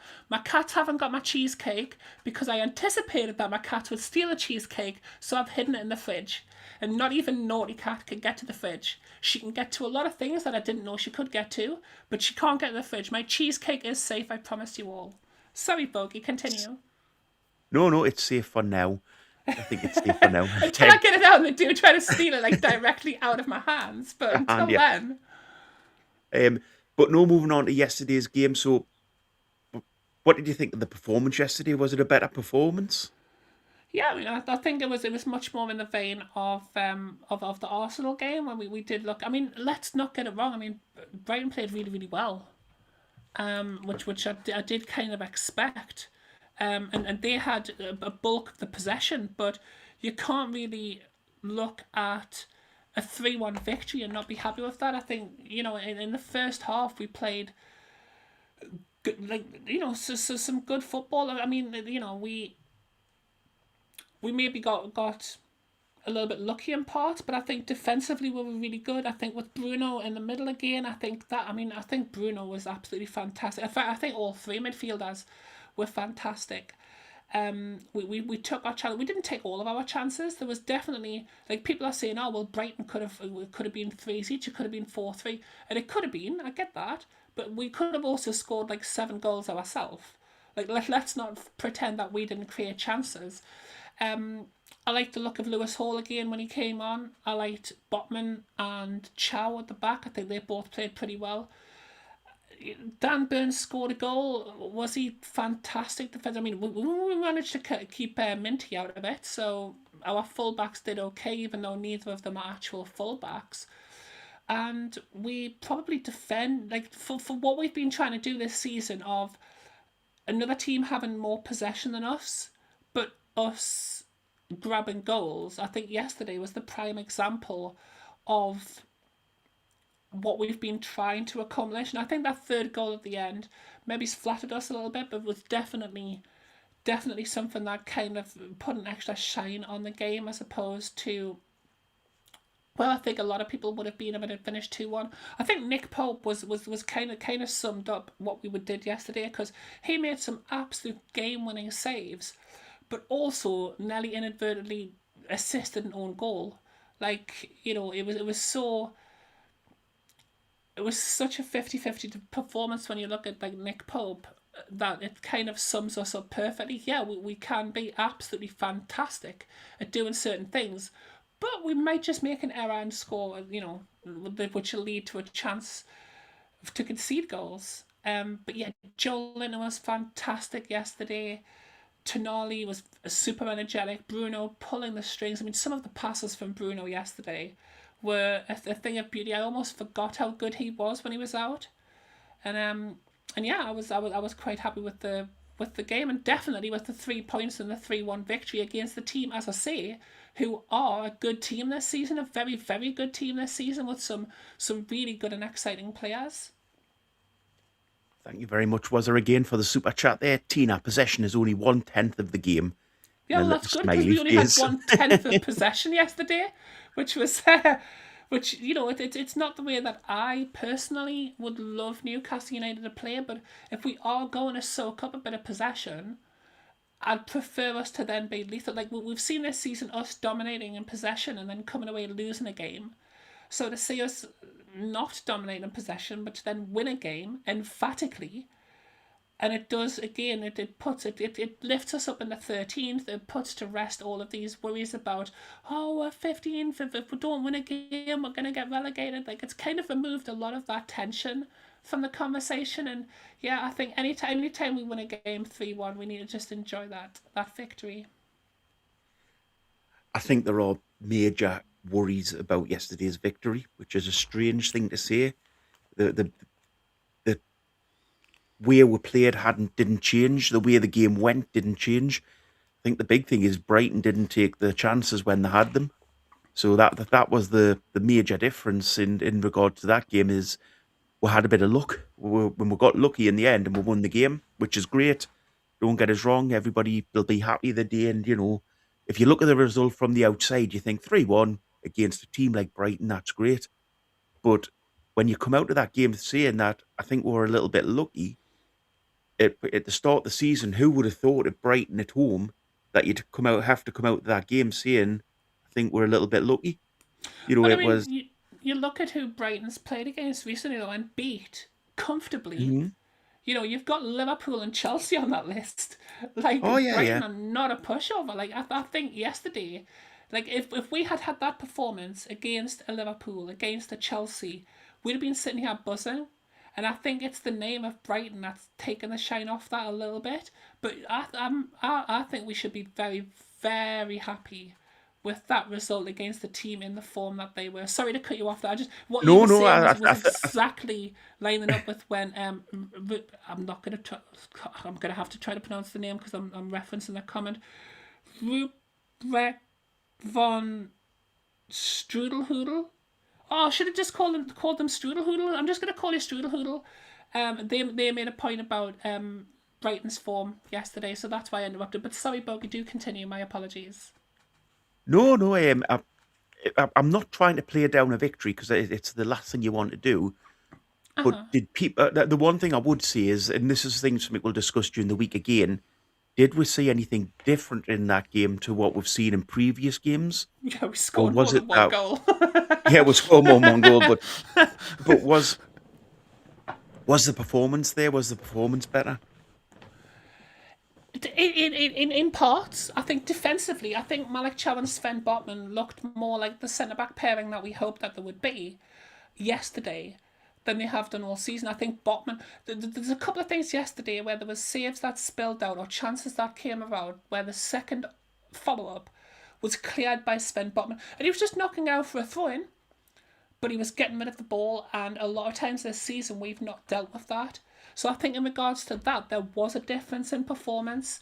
And let's not forget, had Wissa have buried the chance that Lewis Hall laid on for him, after, can I just say, a fantastic run from Lewis Hall, and if Joe Linton had squared the ball back to Harvey Barnes, we could have been sitting here with a 5-1 victory.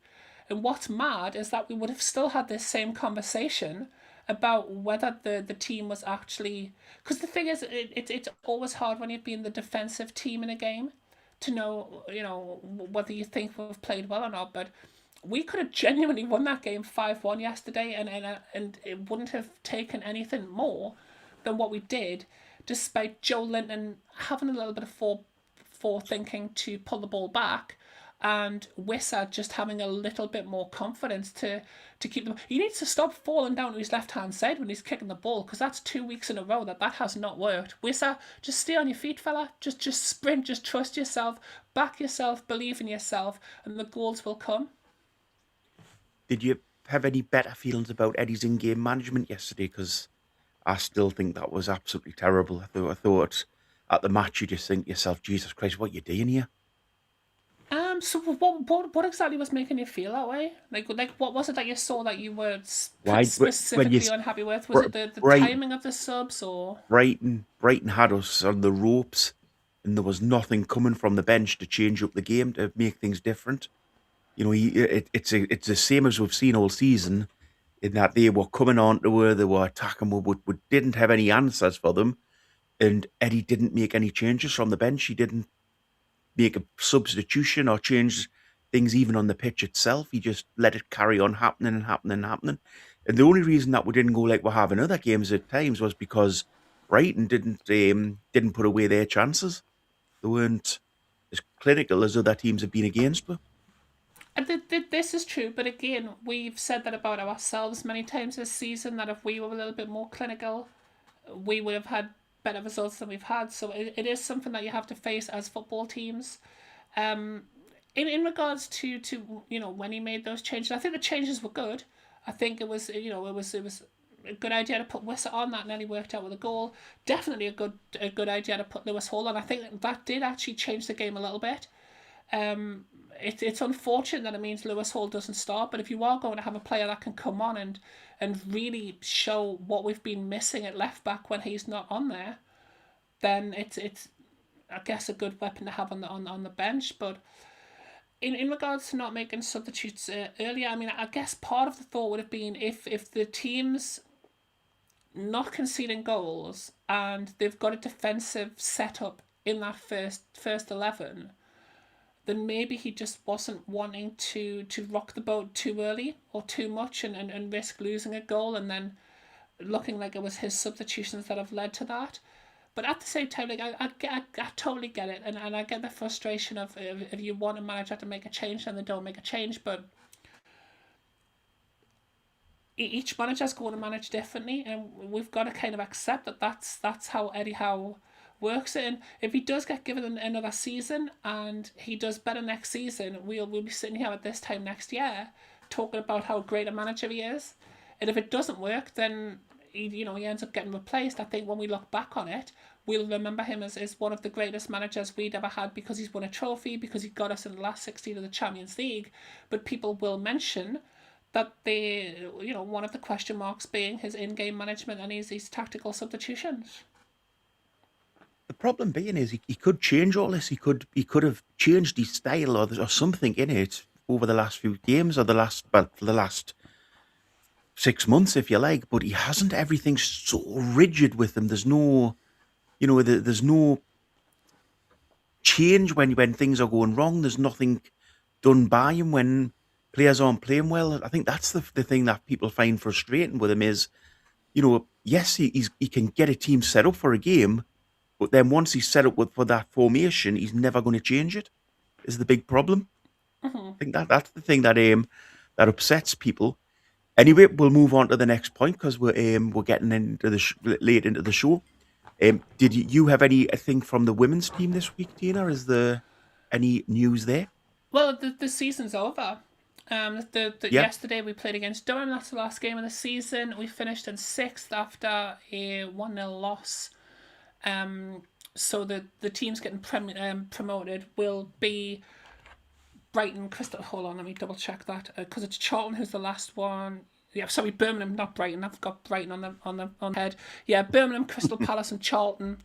So Birmingham and Crystal Palace are going to go up automatically.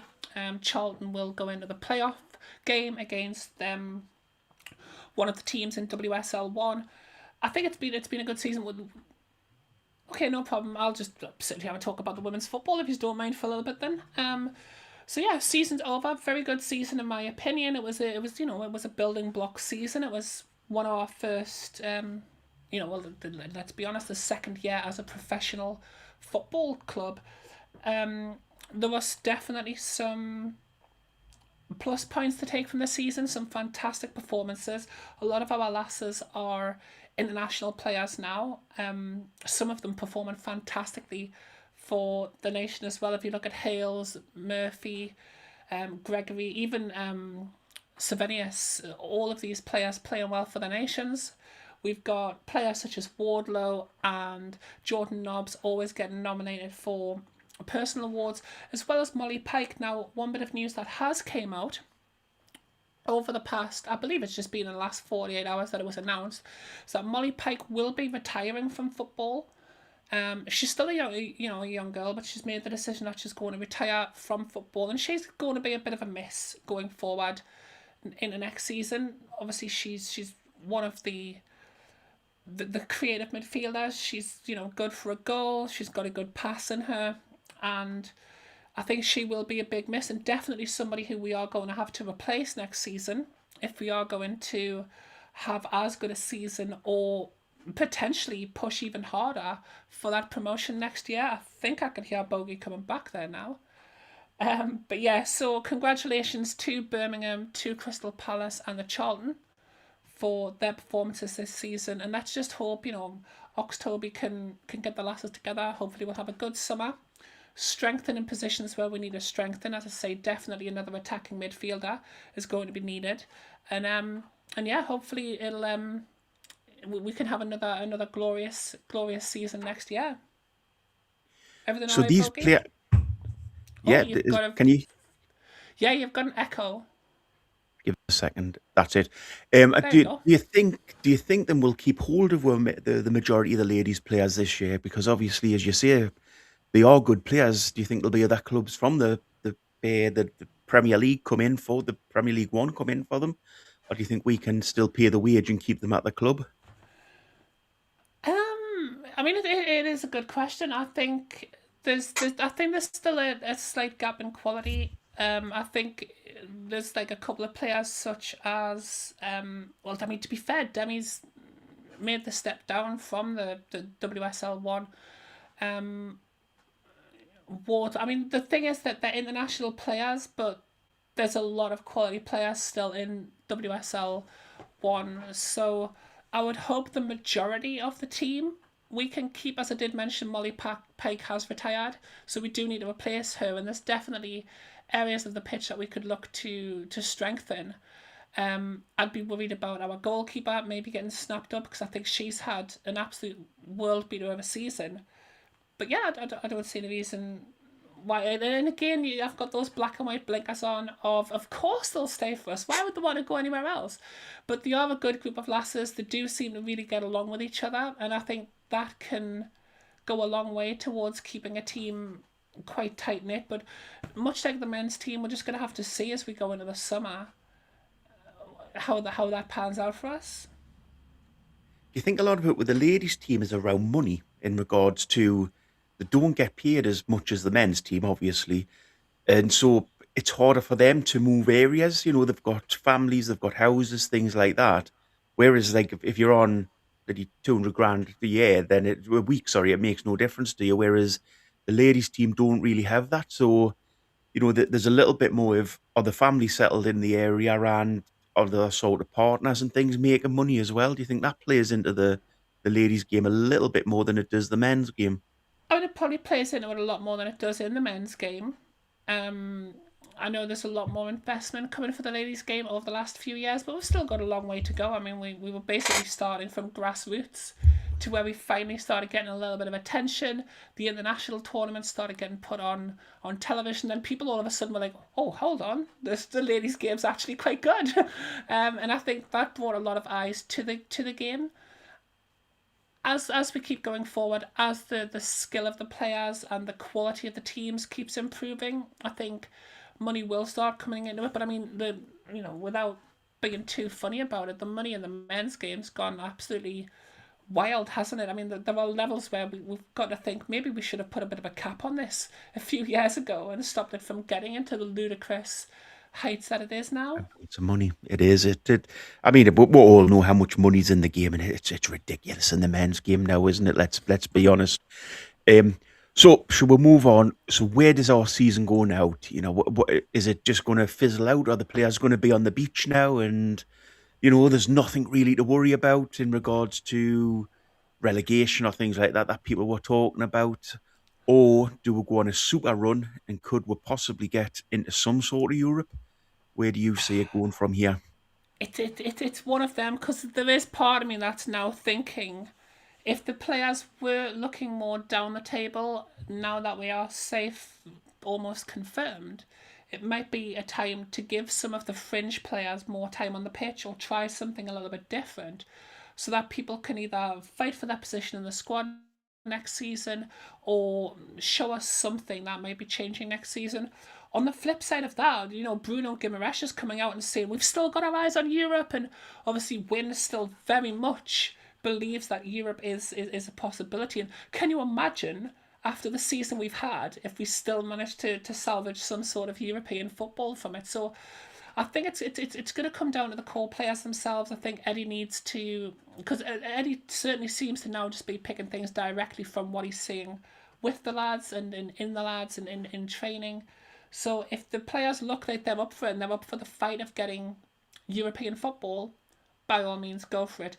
If there's any question marks, just draw in on the season, play some of the young lads, let people have a chance to fight for their position in the squad, and let's, rebuild going into the summer and then into next season. At least that would be my kind of thoughts on it. I don't know if you've got any different thoughts on that. I completely agree. I think certainly give some young talent a chance, but also give some of the lads who been sitting on the bench. I mean, if his summer signings, he only had Chow on the pitch. That's a big worry. With 4 games from the end of the season, and the only four players that the only player that he thinks good enough from his signings from last year is Chow to play. We've got to integrate those players. We've got to try to make sure that this 240 million isn't just a waste. That's the big worry to me. Yeah, I mean, on the flip side of that, I would say that I think it's good that he's not just playing players because of how much they cost. If he genuinely believes Osula is more suited to a game than Wissa, absolutely start with Osula. I think a manager's got to have the right to do that. And we've probably had yesterday one of the strongest benches Newcastle United have had in the history of this team, when you've got Woltemade, Wissa, Lewis Hall. Like, that's a pool of talent there that you've got to bring on and change a game. At the same time, it's like goodness knows how many games in a row that Nick Waldemar hasn't been giving a start. There's a question mark over what's happening between Eddie and Lewis Hall. So there is definitely a worry about it, but at the same time, it's good that Eddie Howe has managed to adapt and find a team that he believed was going to fight for that game yesterday. And much like the Arsenal game, I don't think we can say that he got his selection necessarily wrong. Although there's still definitely question marks about Dan Burn at left back. But I mean, if it's working, we can't really say that much negatively about it. And yeah, yesterday doesn't paper over the cracks. There was definitely issues this season. There's a lot of money that we spent in the summer that we've not really seen the fruits of. But I always believed that Walter Mara's second season would be his better one. Wissa's starting to look like he's getting some fitness back. And Ramsey wasn't involved yesterday, but I think he's really started becoming a trustworthy player. If Ramsey had started ahead of Joe Linden again, I wouldn't have really batted an eyelid. I wouldn't have really questioned it. I think he's now integrated himself into being a decent squad player at Newcastle United. So I think if we keep hold of the players that we signed, and they do kick on and become the signings that we hope they would be, then that'll be fantastic. I think if we do end up selling Nick and Johan in the summer, then it's going to have to, you've got to kind of take that on the chin of, okay, you've definitely fluffed last summer and wasted like 150 million or whatever. I think that maybe we could run through the players that were signed last summer and see what we think. Maybe grade them out of 1 to 10 on the season they've had. So if we start off with Ramsdale in goal, what's your thoughts on Ramsdale? What do you think he's been a good signing? Obviously he's on loan, so he's potentially not going to stay now by the looks of it. But as a signing, what do you think his marks out of 10 would be this season, and what's been his good points and his bad points? I mean, Ramsdale, he's kind of. It's one of those where is he a massive improvement on the alternative, which is Nick Pope, and a Mhm. lot of people would say definitely. You know, I would say definitely. I mean, I would say that he's if I was given a rating to both him and Nick Pope for this season, Ramsdale would get a higher rating from me. I think they're both, they've had like mid seasons, probably like a 6.5 overall. Um, but Ramsdale seems to have a little bit more composure when things are getting played about at the back by us. He certainly clears the ball better than Nick Pope does. He doesn't sprint half of the pitch to rugby tackle players like Nick Pope does. And he's still capable of like a worldy save. I think he makes a lot less individual errors. I personally feel more sure-footed with Ramsdale in goal than I do with Nick Pope in goal. I don't really understand how Nick Pope got himself back into the team, although he did make some really, really good and important saves yesterday. To be fair, one of them was because he had led to giving the ball away, and we also got lucky that one chance hit the post when he literally kicked the ball off their forward player. So I would say Ramsdale's probably for me been our better goalkeeper this season. So yeah, I think, 6.5. yeah, I think for me, Ramsdale's been the better keeper, but which keeper should be Newcastle United's keepers next season is neither of them. I did say earlier in the Yeah, season, Alfred. Wissa and Trafford. Yeah, I did say I did. I'll hold my hands up. I said earlier in the season we had bigger fish to fry this summer than a goalkeeper. But watching them two play, You've it's let us not right. right down there, Boaky. You've Yeah, let us right down. hey, I'm the first one to admit when I'm wrong, and I was wrong on that one. We need a new goalkeeper, but we need somebody who's is a good shot stopper and can distribute the ball. I think that's the problem with these two. If you merged the two of them together, they'd be a great keeper. But because you Yeah, can't, you can't do that. I think for Ramsey, I agree with you. Probably a 6.5 for the season. yeah. And that's not good enough. That's not good enough for a team that where we're in Champions League football and we want to progress. You want your keeper to be an average of a 7 or a 7.5 and 8. You know, and not neither of our keepers have been. And this isn't calling Ramsey out because I think he'll go on somewhere else, and again he'll go to a mid-table Premier League team and he'll be great. But he's not a elite keeper. He's not going to climb you up the league. Um, he's a good lad. You can see that everybody likes him, but that isn't always what you need. That's not the type of person that you need. You need somebody who is a really, really good goalkeeper, basically, and that's not what he is. I mean, Um, if so he was on second string wages, where he was yeah, like getting a substitute's wage rather than a first team player's wage, I would be absolutely up for keeping him and signing Wissa getting rid of Pope. this I think that season and getting rid of Pope. But if he's going yep, to be demanding 140,000 a week, I'd probably be more inclined to give. What's the young goalkeeper called? I've completely forgot his name. He scored a goal a few weeks ago, but I cannot for the oh life of me bloody remember his hell, name. no, I've got any chance of getting his name in my head. But I know who I'd you be mean. happier I've with seen him. him or bringing back Vlachodimos, as opposed to having Nick Pope. And look, Nick Pope's been a fantastic goalkeeper for us, and he has made some outstanding saves. Even yesterday, that save from the overhead kick was absolutely phenomenal. That could have caught out a host of goalkeepers. But I can't be sitting there having an absolute heart attack every time a team goes on the attack in case Nick Pope's decided to run up the centre of the pitch all of a sudden. Like I can't live with that anymore. Need No, I something mean different. we we need a new goalkeeper, and to be honest, I think as you say, if with Ramsdale, if his wages were less and you could buy him for 16 million and have him as your number two, that would probably be the perfect scenario. So you bring a Yeah, new hundred goalkeeper in, you percent. keep him as your number two. I don't think he's going to drop wages. Let's face it. Would you? Would you? I'd want to have him for half what he's on. So you'd want 6 million. Sorry, 60 grand a week, not 120. And there's no Yeah, chance I he's going to mean do that. If he can get 120, as either of us would half a wage to do something the same. that's exactly right. I mean, I think the chances of getting Ramsdale in the scenario that I would be happy with are very minimal.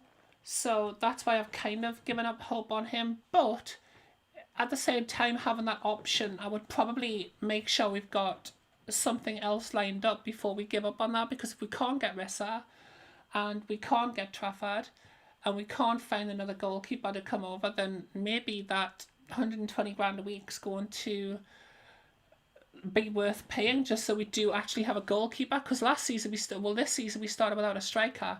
I wouldn't like to imagine us going into next season without a goalkeeper. that would be a new level of tragicness. That would be Dan Burn and goal. I mean, I'd be up for it. Him or Woltemade in goal, I think would be fine. Yeah, let's just put a couple of bean poles in there and see if they'll. That's the big one for me with Ramsdale, is that he doesn't fill the goal. You know, he doesn't sort of look like a presence in the goal. He always looks like a little boy. I am being sizist. I think he looks like a little boy in a goal frame. He's not, you know, sort of got the stature to frighten teams, sort of thing, or to think, oh well, I'm commanding of this area. And but at the same time, I mean, he is quite commanding compared to Nick Pope. Like, he doesn't look as shaky, and the defenders seem to trust him more.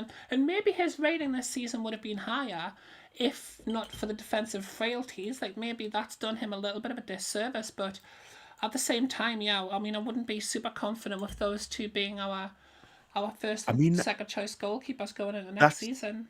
That's really one of the things you have to look at as well, is how much defending we've done this season, and the keepers have been under pressure. So, you know, have some of the faults came out because they've been, if you throw enough things at something, you know, it'll stick at times. So if you have enough shots on target, sometimes the keeper will make a mistake. And is that why some of our goalkeepers have made mistakes? And it's the same with the back four.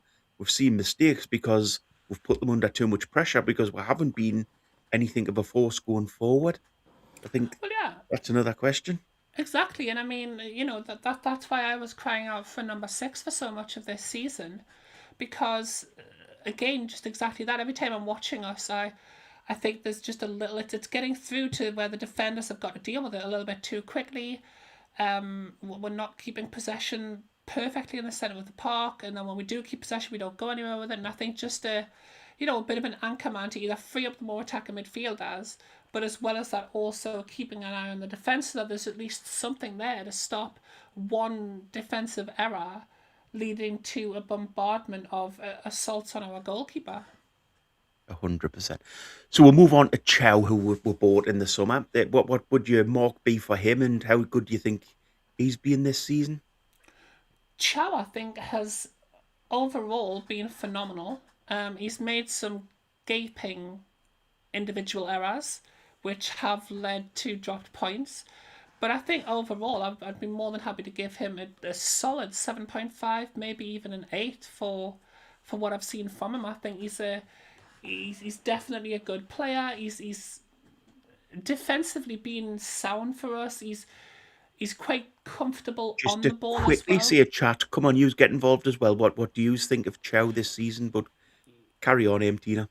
Yeah, chat. Feel free to help me out with this one if you think. I mean, this is almost starting to become like a the rating show a little bit now, isn't it? Except we don't have all of the graphics. So sorry if we're in gimmick infringing here, Michael. I don't do graphics, as everybody knows. I'm computer illiterate, so and I don't do being told not to plagiarize people, which is why I stole Cassie Cage's last name. So yeah, I mean, for me, Chow definitely is the 7.5 to an 8. I think if you took away the individual errors, I think we would be absolutely screaming about Malik Chow this season. I think the individual errors have taken a little bit of the shine off things, but he's been phenomenal, really. And again, it's not just like, okay, he's getting in the way of shots or something like that. Like, he looks genuinely comfortable on the ball. Like, as far as a player who's going to come in and fill the boots of Fabian Schär, although he's not quite as good at pinging a ball over the top, and he certainly doesn't have the shot that Fabian Schär's got. At least he's somebody who's comfortable on the ball and seems to love his job as a defender. So I think as he, again, as we get a little bit more comfortable in midfield, if we improve what we're doing both on the ball and off the ball next season, I think Malik Chow will probably have like a 9 or 10 season next season, I would hope. I think Chow's been fantastic signing, to be honest. Yes, he's made little individual errors. I think what a lot of people forget, though, is how many errors Shaw made when he first came in. Shaw Not used a to be single one, no. Shaw ever. used to drop. Shaw used to drop a lot of errors in, but you could always tell he's a great footballer. And I think that's the thing with Chow. He's good at football. He understands football, and him and Shaw together this season possibly could have been my best back two. Hmm. Is in regards to central defenders. So for me, I think Chow, if I'm going to rate him, I'd give him a solid 7.5. But I'm like you are. If anybody argued with us, I'd happily go with an 8. Hmm. I Yeah, think he's been an absolute revelation, and for the money we paid for him, and for how many teams must have seen that lad play, I'm really strange in my brain thinking, how the hell did we get him so cheap? Firstly, and why weren't other teams in for him? He was a great player. yeah. I think what worked against Malik Chow and kind of worked in our favour is that AC Milan had, and do you know what it is? These names gone from my lips. I'm pretty sure it begins with a T, and he is an English centre back, and he's really fast. And he was playing in the same defensive unit, so I think compared to him, Malik Chow probably looked a little bit less of a polished article, but I'm surprised we got Malik Chow as cheap as we did. I'm delighted we got him as cheap as we did, and I hope that we continue to keep him and hopefully he becomes as comfortable as Fabian Schär did after his season, where you're alleging that he also made mistakes. But when you look at Chow as well, like, how many games has he played this season? $150 He's just kept going and going and every single going. game. Every game you go into, you think this lad needs a rest. But he's just kept. He's like like the old tractor on a farm that plows the field every day.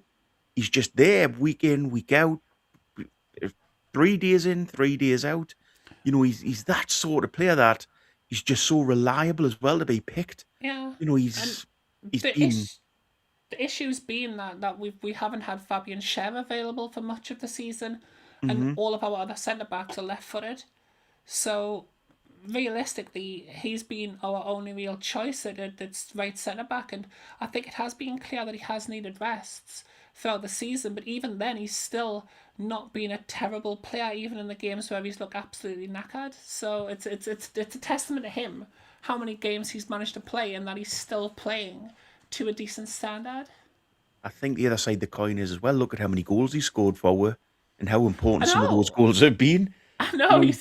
He's been a goals. He's not only been a great defender, he's been a goal scorer. And apart from Shaw again, we don't really have that in this squad. I mean, Byrne picks up a couple of headers, but the rest of the back line don't have sort of goals in them. He does. He has an eye for. Look, even yesterday he was unlucky not to score. Yeah, yeah. I mean, 100%. And I think although he doesn't have Shaw's long distance shot capability, he does have probably a better heading capability. So I think that'll be important if we are to be going with Chow and Botman going forward. I think it is going to be important that they can both get forward and pop up with a couple of goals. I think you need your centre back to be able to score. Maybe bringing Van Heckel in as a backup to Malik Chow might not be a bad shout, which has been screaming for most of the show. So yeah, definitely for me, without a doubt, our best on this season's performance, our best signing in the summer was Malik Chow. Good show. So should we move on to Ramsey? I think he's a bit of a strange one. Um, the way I look at Ramsey at the minute is he better than Longstaff? And I don't see it. We sold Longstaff for 15, 20 million, and we bought Ramsey for how much was it? 43 million. Is that a bit? But was he that much of an upgrade on Longstaff for us? If you're That's watching got them, you. if you were watching them play football, just with when they're on the ball, you would say absolutely. But if you look at what they bring to a team, that's where the question mark is. I think Longstaff, in the eyes of at least half of the supporters of Newcastle United, wasn't a player that they were happy to see get a game. But the other half were like, yeah, but when he plays, we win. And I think with Longstaff, I mean, he had such a connection to this club. I think that made him give like an extra 10%. So although it was never pretty, you did have. I mean, first of all, I'd say Longstaff has a better goal scoring ability. I think there's always a chance that he's going to pop up with a goal, but I don't think he was as comfortable on the ball as Ramsey is. And Ramsey's one of these players who he doesn't really stand out, but especially after we got like in the latter half of this season, every time Ramsey gets the ball, and just the way that he dribbles it, the way that he moves it, I always sit there thinking he's a player. He's got something about him. So I'm actually quite happy with him. I would definitely give him a. I would say a 7 for Ramsey. I think he's a. I'm quite comfortable with Ramsey as a player. I don't see him make many mistakes, and he's always quite sure of himself. He's a bit more technically gifted than Longstaff, I would say. If he can add goals to his game, then 100% he's a better player than Longstaff. What's your thoughts on him? I'm saying I've got to give this one to Stephen. An empty pair of boots is an upgrade on Longstaff. Wow. That's harsh but fair in some ways, I think. And what we're calling him, Trudel Noodle, is Ramsey is more of a footballer than Longstaff. I just think we're overpaid for Ramsey. We could have got a player like that for a lot cheaper. Mm-hmm. But I had this argument in the summer that you don't sign bench players. What we needed was someone to replace J7 on the pitch. Mm-hmm. And Ramsdale was not the player to replace J7. Basically what we should have done was sign a new player who was better than Joe Linton and Joe Linton becomes your bench player then. But that's not what we did. We bought a second-rate player from another Premier League team to replace a second-rate player from our Premier League team, and we paid more money for him. That's my disappointment with Ramsey for type of player he is and what he's done. Yeah, I completely agree. He's a 7. He's done exactly what he said on the tin when we bought him. The thing was, the tin we needed a different label and needed to be have something different inside of it. Mm-hmm. So you can't blame the lad for that. He's done what we knew he would do. Yeah. Yep, but he just wasn't the upgrade that we needed in the midfield.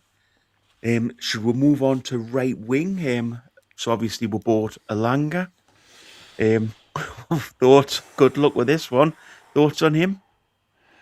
Do you know what it is? I absolutely hate this because I do like Elanga. I was excited when we got him based on what he was doing at Nottingham Forest. I was really excited, and then he's came in and he's probably not had a fantastic season, has he? I think, to be brutally honest, I would have to say his season is his best of 5, but I don't think that gives a full picture of who he can be as a player. I think his pace, and if he just became a little bit more sure-footed of himself again, then there's definitely a baller there. But on this season, there's just been too much of it where it hasn't happened. He doesn't seem to be able to take a player on. He seems to, almost dispossess himself very easily.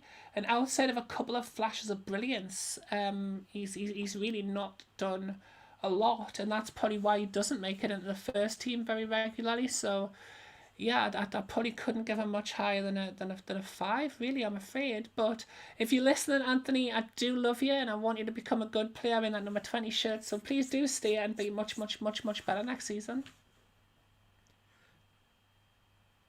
Yeah, I'm going to disagree with you on this one. I think he's been an absolute shocker of a signing.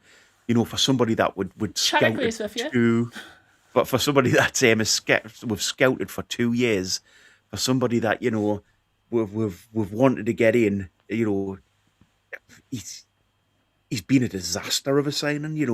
He's what have we seen from him? He did the 2 goals against Barcelona, which were great, but what else have we seen from him? What we're seeing now, that player in the Premier League. What has anybody seen? Now, dare the chat even answer this one. What have you guys seen that make you think Anthony Elanga is going to become a superstar for Newcastle? Because I've seen absolutely nothing. Well, the chat He's has answered. One of them, Niall Powell, has gone. said that I'm being generous with my 5. Stephen NUFC has said that Elanga gets a solid 1 for him for the 2 goals against Barcelona. So they have already started. I don't think my 5s went down very well, but I can't be giving a player a 1. Come on. What type of person do you think I am? I'm the positive one of the channel. If I start giving out 1s, this entire thing's falling apart. I'm gonna. To be fair, I could quite happily sit here and give him a 1. And I could justify that. But the one thing I am going to say is he's never had a proper run in the team. Earlier in the season, he should have been given a proper run out to sort of, show what he could do and to build up his confidence. And he never ever got never got that. So I'm actually going to agree. I've just seen Phil's chat going through there. I'm going to agree with him. 3 at best. I'll give him a 3. But, the problem is, I'll give him a 3, but I don't see that score climbing. Normally when you're giving a player a low rating, you think, yeah, but he'll do better. I don't see that happening with Elanga. I think he's hit his height, and I think we're overpaid for him basically, and he's not great. If this was Ian and Michael, they'd probably agree to land on 4 with me giving him a 5 and you giving him a 3. And to be honest, I probably couldn't argue with that. Like, I could see an argument for my score was generous. But yeah, I mean, he is one of those players who, if we did give up on him after this season, I couldn't really push against it in the way that I could for Woltemade. But at the same time, I would be devastated for him because he did come here with a little bit of excitement because of the seasons he'd had at Nottingham Forest. And guys, if you watch this show afterwards, we're not live, put your comments in the chat about the signings that we've had so that we know what you guys think, and also give Will a like as well. It really helps, even if you're not watching Will live. If you can give Will a like afterwards, it helps helps the channel grow and helps everything with that. So you don't have to be here. We know it's a funny time at 12 o'clock on a Sunday afternoon, but if you watch Will later on, then still like our channel and still put your comments in there, and I'll look through it tomorrow. And any comments you make, I'll comment back on. And plus, I mean, if you give us your opinion on how well these players have done, as we are trailing towards the end of the season, obviously, definitely myself, I'll be keeping a little eye on that for when it does come up in conversation on the early late night show. Towards the end of the season, what the fan opinion has been on these players. So if you do want to drop your ratings in the chat or in the comments, I'll definitely read them as well. So please do. Trudel Noodles I can't say his name, whatever, I'll try here. He's worried that your cats are in your fridge eating your cheesecake, Tina. They're not, although I can't actually see so and I can't hear her hissing, which is a little bit of a worry. So and I always was get as more worried that that I can't hear her. Yeah. And was as worried that it's near 2 p.m. We don't have to worry about how long the shows are now, mate. We're not on the DAB radio as much, so we do if we overrun a little bit, we overrun. Yep. Boaky and Tina, they do we what do they what want. We don't listen to the boss in America, do we? We just go for what we want. So we do what we want. Yeah, let's move on to Wissa. What do you think of Wissa as a side and points this season? It's hard with him because he hasn't played much. And that's the issue. But I think we have to. And again, Johan Wissa has certainly started looking better in the last couple of games. But we have to be honest about how good he's played this season. And to be honest, I'm struggling. And bear in mind, this is coming from Little Miss Sunshine herself. I'm struggling to give him a 4. Like, in all honesty, I think I would be probably willing to go down as low as a 3, or even lower, for him to be. Oh, there's that famous soundbite from Boaky the Boaky. Ooh. Which I can't quite do. But yeah, I mean, can you think of any justification to give him more than a 3, or are you going to lowball me again, and come under that score? You pay £55 million for a Premier League proven striker. Yes, he got injured when he first came in, so you've got to take that a little bit into consideration. But he's been fit since January, December now. So I mean, there's no excuse there. He looks out of shape. He doesn't look like he's been physically right. I agree with you. He's Probably like a 3 or Mackham's 4. posts when they get man of the match against us. Exactly. Like, Yeah. there's an argument where if you had said lower than 3, I would have been like, no, yeah, fair. I can't disagree. I mean, he's genuinely done nothing. I think I'll go with a 3, and I think we're being pretty generous to the lad, to be honest. I mean, if anybody out there wants to stand up for Wissa, in the chat, give me one reason why you stand up for Wissa. And I really can't think of any. I really, really cannot think of anything positive about that lad signing now. I mean, even his goals weren't exactly anything with any confidence. They kind of bobbled in off his shin. So Niall's saying there he's been to Greg's too much, 100%, mate. I think that's why he wears them. That's why he wears them gold sunglasses, so he doesn't get noticed while he's around town. Yeah, because wearing gold sunglasses is definitely the understated way to walk around. Yeah, that's not drawing 100%. attention at all, is it? Oh, yeah. I think Wissa. I'm going to stick with a 3. I think a 3 for him. I'm more than willing to accept that. That's what I gave him, and I can't think of an argument to give him anything more. I think that's a good one. Nice Stephen curvy NUFC number, a 3 for him. Yeah, I mean, Stephen NUFC's came in again and said he provides comedy value for the misses. So Yeah. I mean, there is that, I suppose, but I wouldn't give a player any more than a 3 for providing comedy value to us. You know what? Wazza makes a good point. He's nearly 30 as well. He's not as if he's going to get better because he's younger. He's not as if you can develop him. He's hit his peak. You've seen Niall's comment. I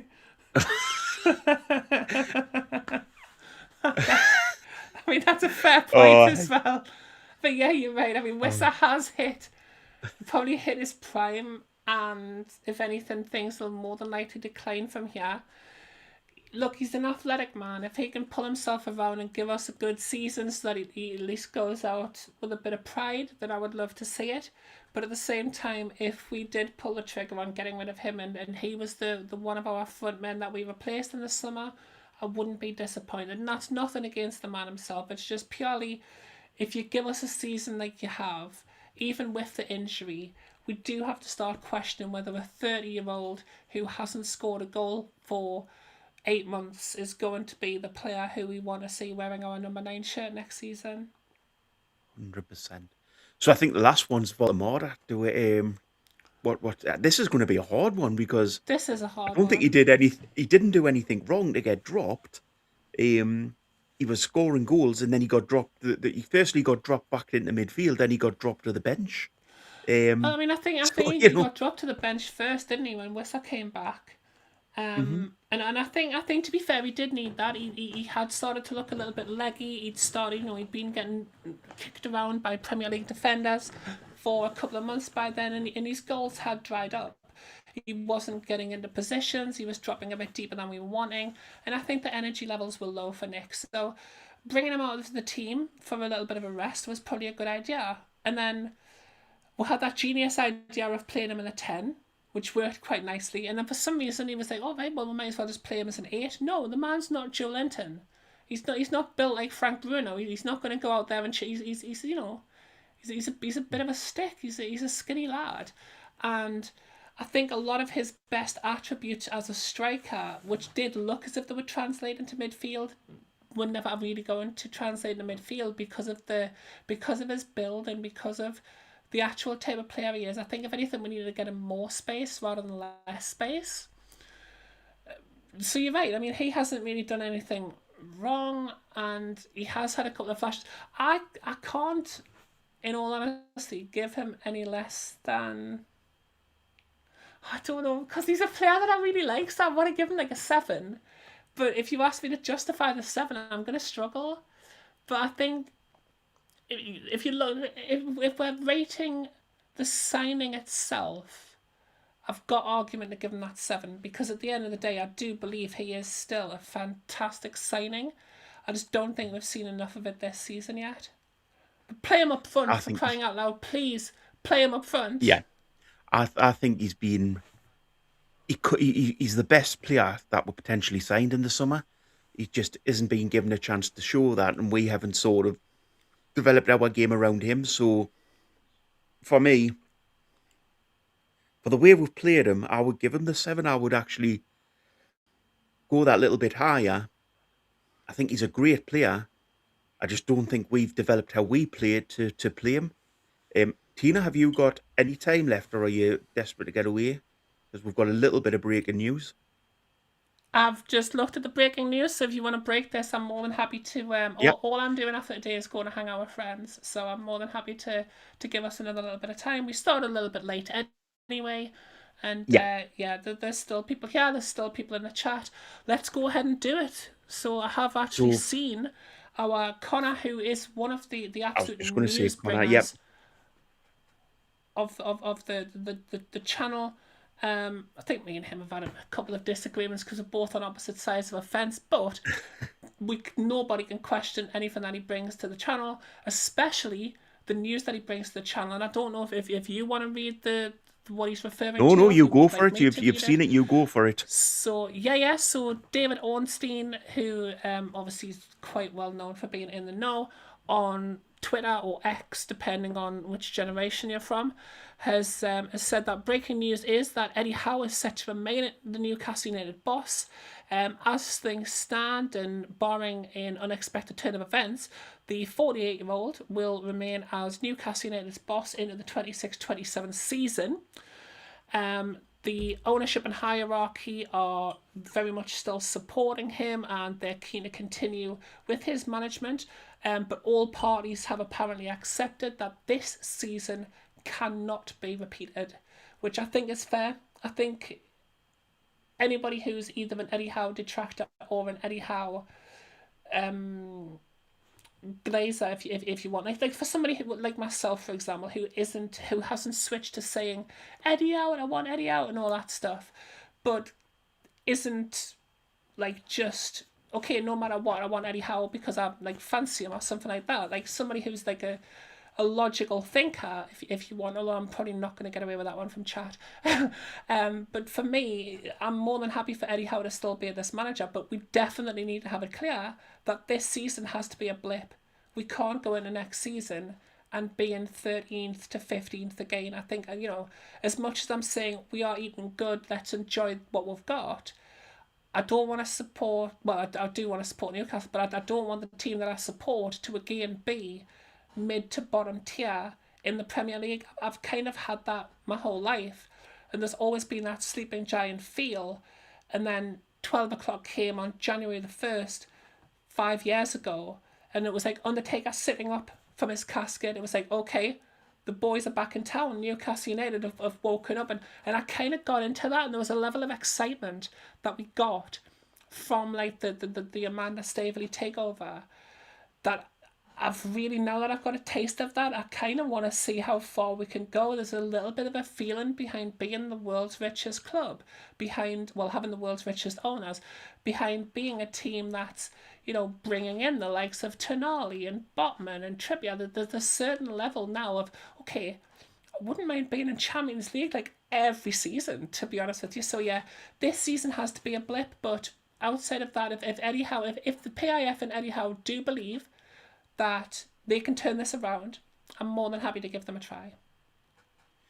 So I I'm think sure my you're questions for the devastated, but if you finished crying, Boaky, if you want it. I mean, I think it's the worst news I've heard all season, to be honest, and it's been a bad season. There we go. But in regards to everybody in the chat now who are bedwetters like me good self, if you like to call yourselves that, or realists or whatever is what you the hell we call ourselves now, do you think this is a time where, in which case, if that's a decision that's been made and nothing's definitely not going to change, do we have to just get behind Eddie? Do we just have to say, it's a decision the club's made? I don't want to go into next season, starting the season, calling the manager out. Definitely not.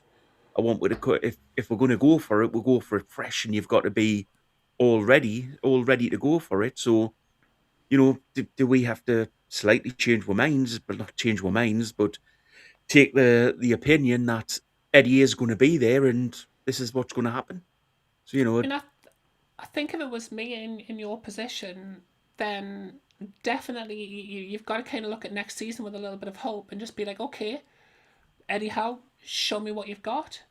And I would imagine if we start the first 10 games of the season and it still isn't working, I would imagine at that point it will be the end for Eddie Howe. I don't think there's any guarantee of Eddie Howe being manager into 2027. I think his guarantee is that he will start the 26-27 season as manager. But it's up to Eddie, it's up to the players. Like, this needs to, if there's things to criticise at the start of the season, by all means criticise them. But I wouldn't go into next season thinking, oh, well, Eddie Howe's the manager, we're going to be terrible, I'm going to be miserable. Like, you've got to try to have a little bit of hope and believe that Eddie Howe from the previous 2 seasons, or 3 seasons even, is going to return. And the one caveat to the whole situation is that when we haven't been in Europe, Eddie Howe has been one of the Premier League's best managers. So at least the season that he's going to be staying is potentially going to be one that he can definitely handle. It's a really strange one because you, as a Newcastle fan, you always go into a new season wanting to support Newcastle. My big worry is if we start like we have every other season under Eddie Howe, absolutely terrible, or not picking up results. This is just a car crash in reverse now, and then going back forward potentially. It's what the likes of Win will go into next season. If this is true, Win will go into next season saying, give him till Christmas. If he's 3 points off Champions League, that's when you get rid of him. Then change your mind when that is the case. Then you move forward to later. And sorry, Win, I'm not calling you out. Win catching strays, man. Yeah, but that's the worry is just when do you actually make the call on this, or do you just never? Do you just keep this guy until he decides to go? I mean, it's got the Stephen's just saying there. Repeat after me, Boaky. Eddie Howe's Black and White Army. Toon. Yeah. How did that feel? Are you okay? But I'll survive it. I mean, it's obviously they've had a conversation at Matfin Hall. Something must have been said to make them believe that Eddie Howe is still the man for this job. If they didn't believe he was the man for this job, or if he didn't believe he was the man for this job, he wouldn't be here. There's managers out there who we could bring in. There must be something why they believe this is going to work going into next season, and it does need to be different. It needs to be a different summer. It needs to be a different start of the season. And if it's not, I'm not convinced Eddie Howe will last long. But do I feel as if what we've seen this season is enough of a reason to absolutely write him off? Not yet. Connor's just asking there, is this decision made on Howe's based on yesterday's result? So is it based on the fact that we're safe now and you would think not, surely, because the thing is that one good result is it's not papering over the fact that it's been a bad season. Like that result, let me just put this in perspective, that was the 35th game of a 38 game season, and a team that got into the final 16 of the Champions League. That win guaranteed us not being relegated. That's not a shiny sentence when you say it out loud, is it? So I would imagine, and yesterday was an emphatic win, don't get me wrong, and it was a good win against a team that's in fantastic form. And the owners were there and they watched that. But there has to be more to it. There has to have been a conversation with Eddie and Jason over the last week, which has made PIF and the the director of football and the CEO all feel as if we can get this right in the summer and kick on with the project. You're surely not just looking, oh well, he's won a game, let's just give him another season. Like, surely there's got to be more to it than that, I would think. Although, to be honest with you, I couldn't say that as a fact. So, but I would hope there's more to it than that. Do you know what? Michael has fought the lone fight in the chat for a long, long time.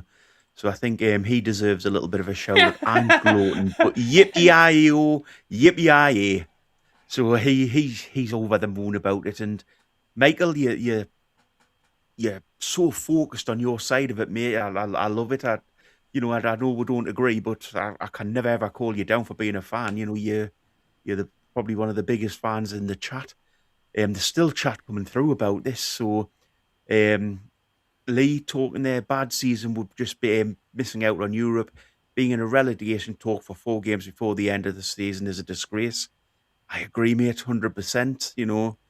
But I Um, mean, let's be realistic. That's where this team was when Eddie Howe took over it. So if he had put us back into the relegation fight and then left, we couldn't have really had much to say about him, could we? He'd have just taken us back to where we were before he came and took over. You're right, though. It's not something I want to see every season. I definitely thought that those worries were behind us. But, you've got to accept sometimes you'll have a blip of a season. Manchester United had one last year. Chelsea have had weird seasons. Liverpool have had, a mostly weird season this season. There's going to be times when, you do have to accept one bad season as we're just getting this new shiny car up and running is going to be potential. But I think, yeah, if this was to become the norm, I would imagine that PIF would pull the trigger sooner rather than later. that's the big problem, isn't it? If they pull the plug after 4 or 5 games next season, what was the point in keeping hold of him? You know, it's a really difficult one because I understand it from both sides. I understand why PIF want to keep hold of him, and I understand why potentially we want him gone. So, what do you do? Where's the decision made? And obviously, the PIF have come down on the side of he's the guy that they want at the club for next season. So, I Yeah, I think mean, if even that's even the I had case, then we have thought. to get behind him a little bit. There'll still be massive question marks, but we'll have to get behind him. Yeah, and that's going to be his job, is to answer those questions. I mean, even I had almost accepted, okay, going into next season, there's probably going to be a different manager. So I'm not shocked, but certainly a little bit surprised that we've got a clarification that Eddie Howe is definitely going to be the boss. But I mean, I can see why, and again, I can see both sides. I understand why there's fans who are frustrated with this season. I've seen things in the in-game management myself, and certainly in recent weeks with the whatever's going on with Lewis Hall's situation. There's things that I can see where I'm thinking, okay, that's not great. But at the same time, he has been a fantastic manager for us since he took over. So I'm not adverse to the idea that he's been given another season. A little bit surprised after this season's performance, but definitely not, unhappy about it. I would love it if Eddie Howe can turn this around. Question mark is, can he? And there's only one man who can answer that question, and that's going to be Eddie Howe himself. Definitely. And guys, I'll get shot because I've overrun by 15 minutes by the boss. So, at least we're not on radio anymore, so we're not time constrained. But your comments have been great today. Thank you very much for all of them. Thank you very much for the super chats, Wazza. You're a superstar as usual. And thank you very much for being a member for so long, mate. That's absolutely fantastic. If any of you guys can become members, please do. It really, really helps the channel.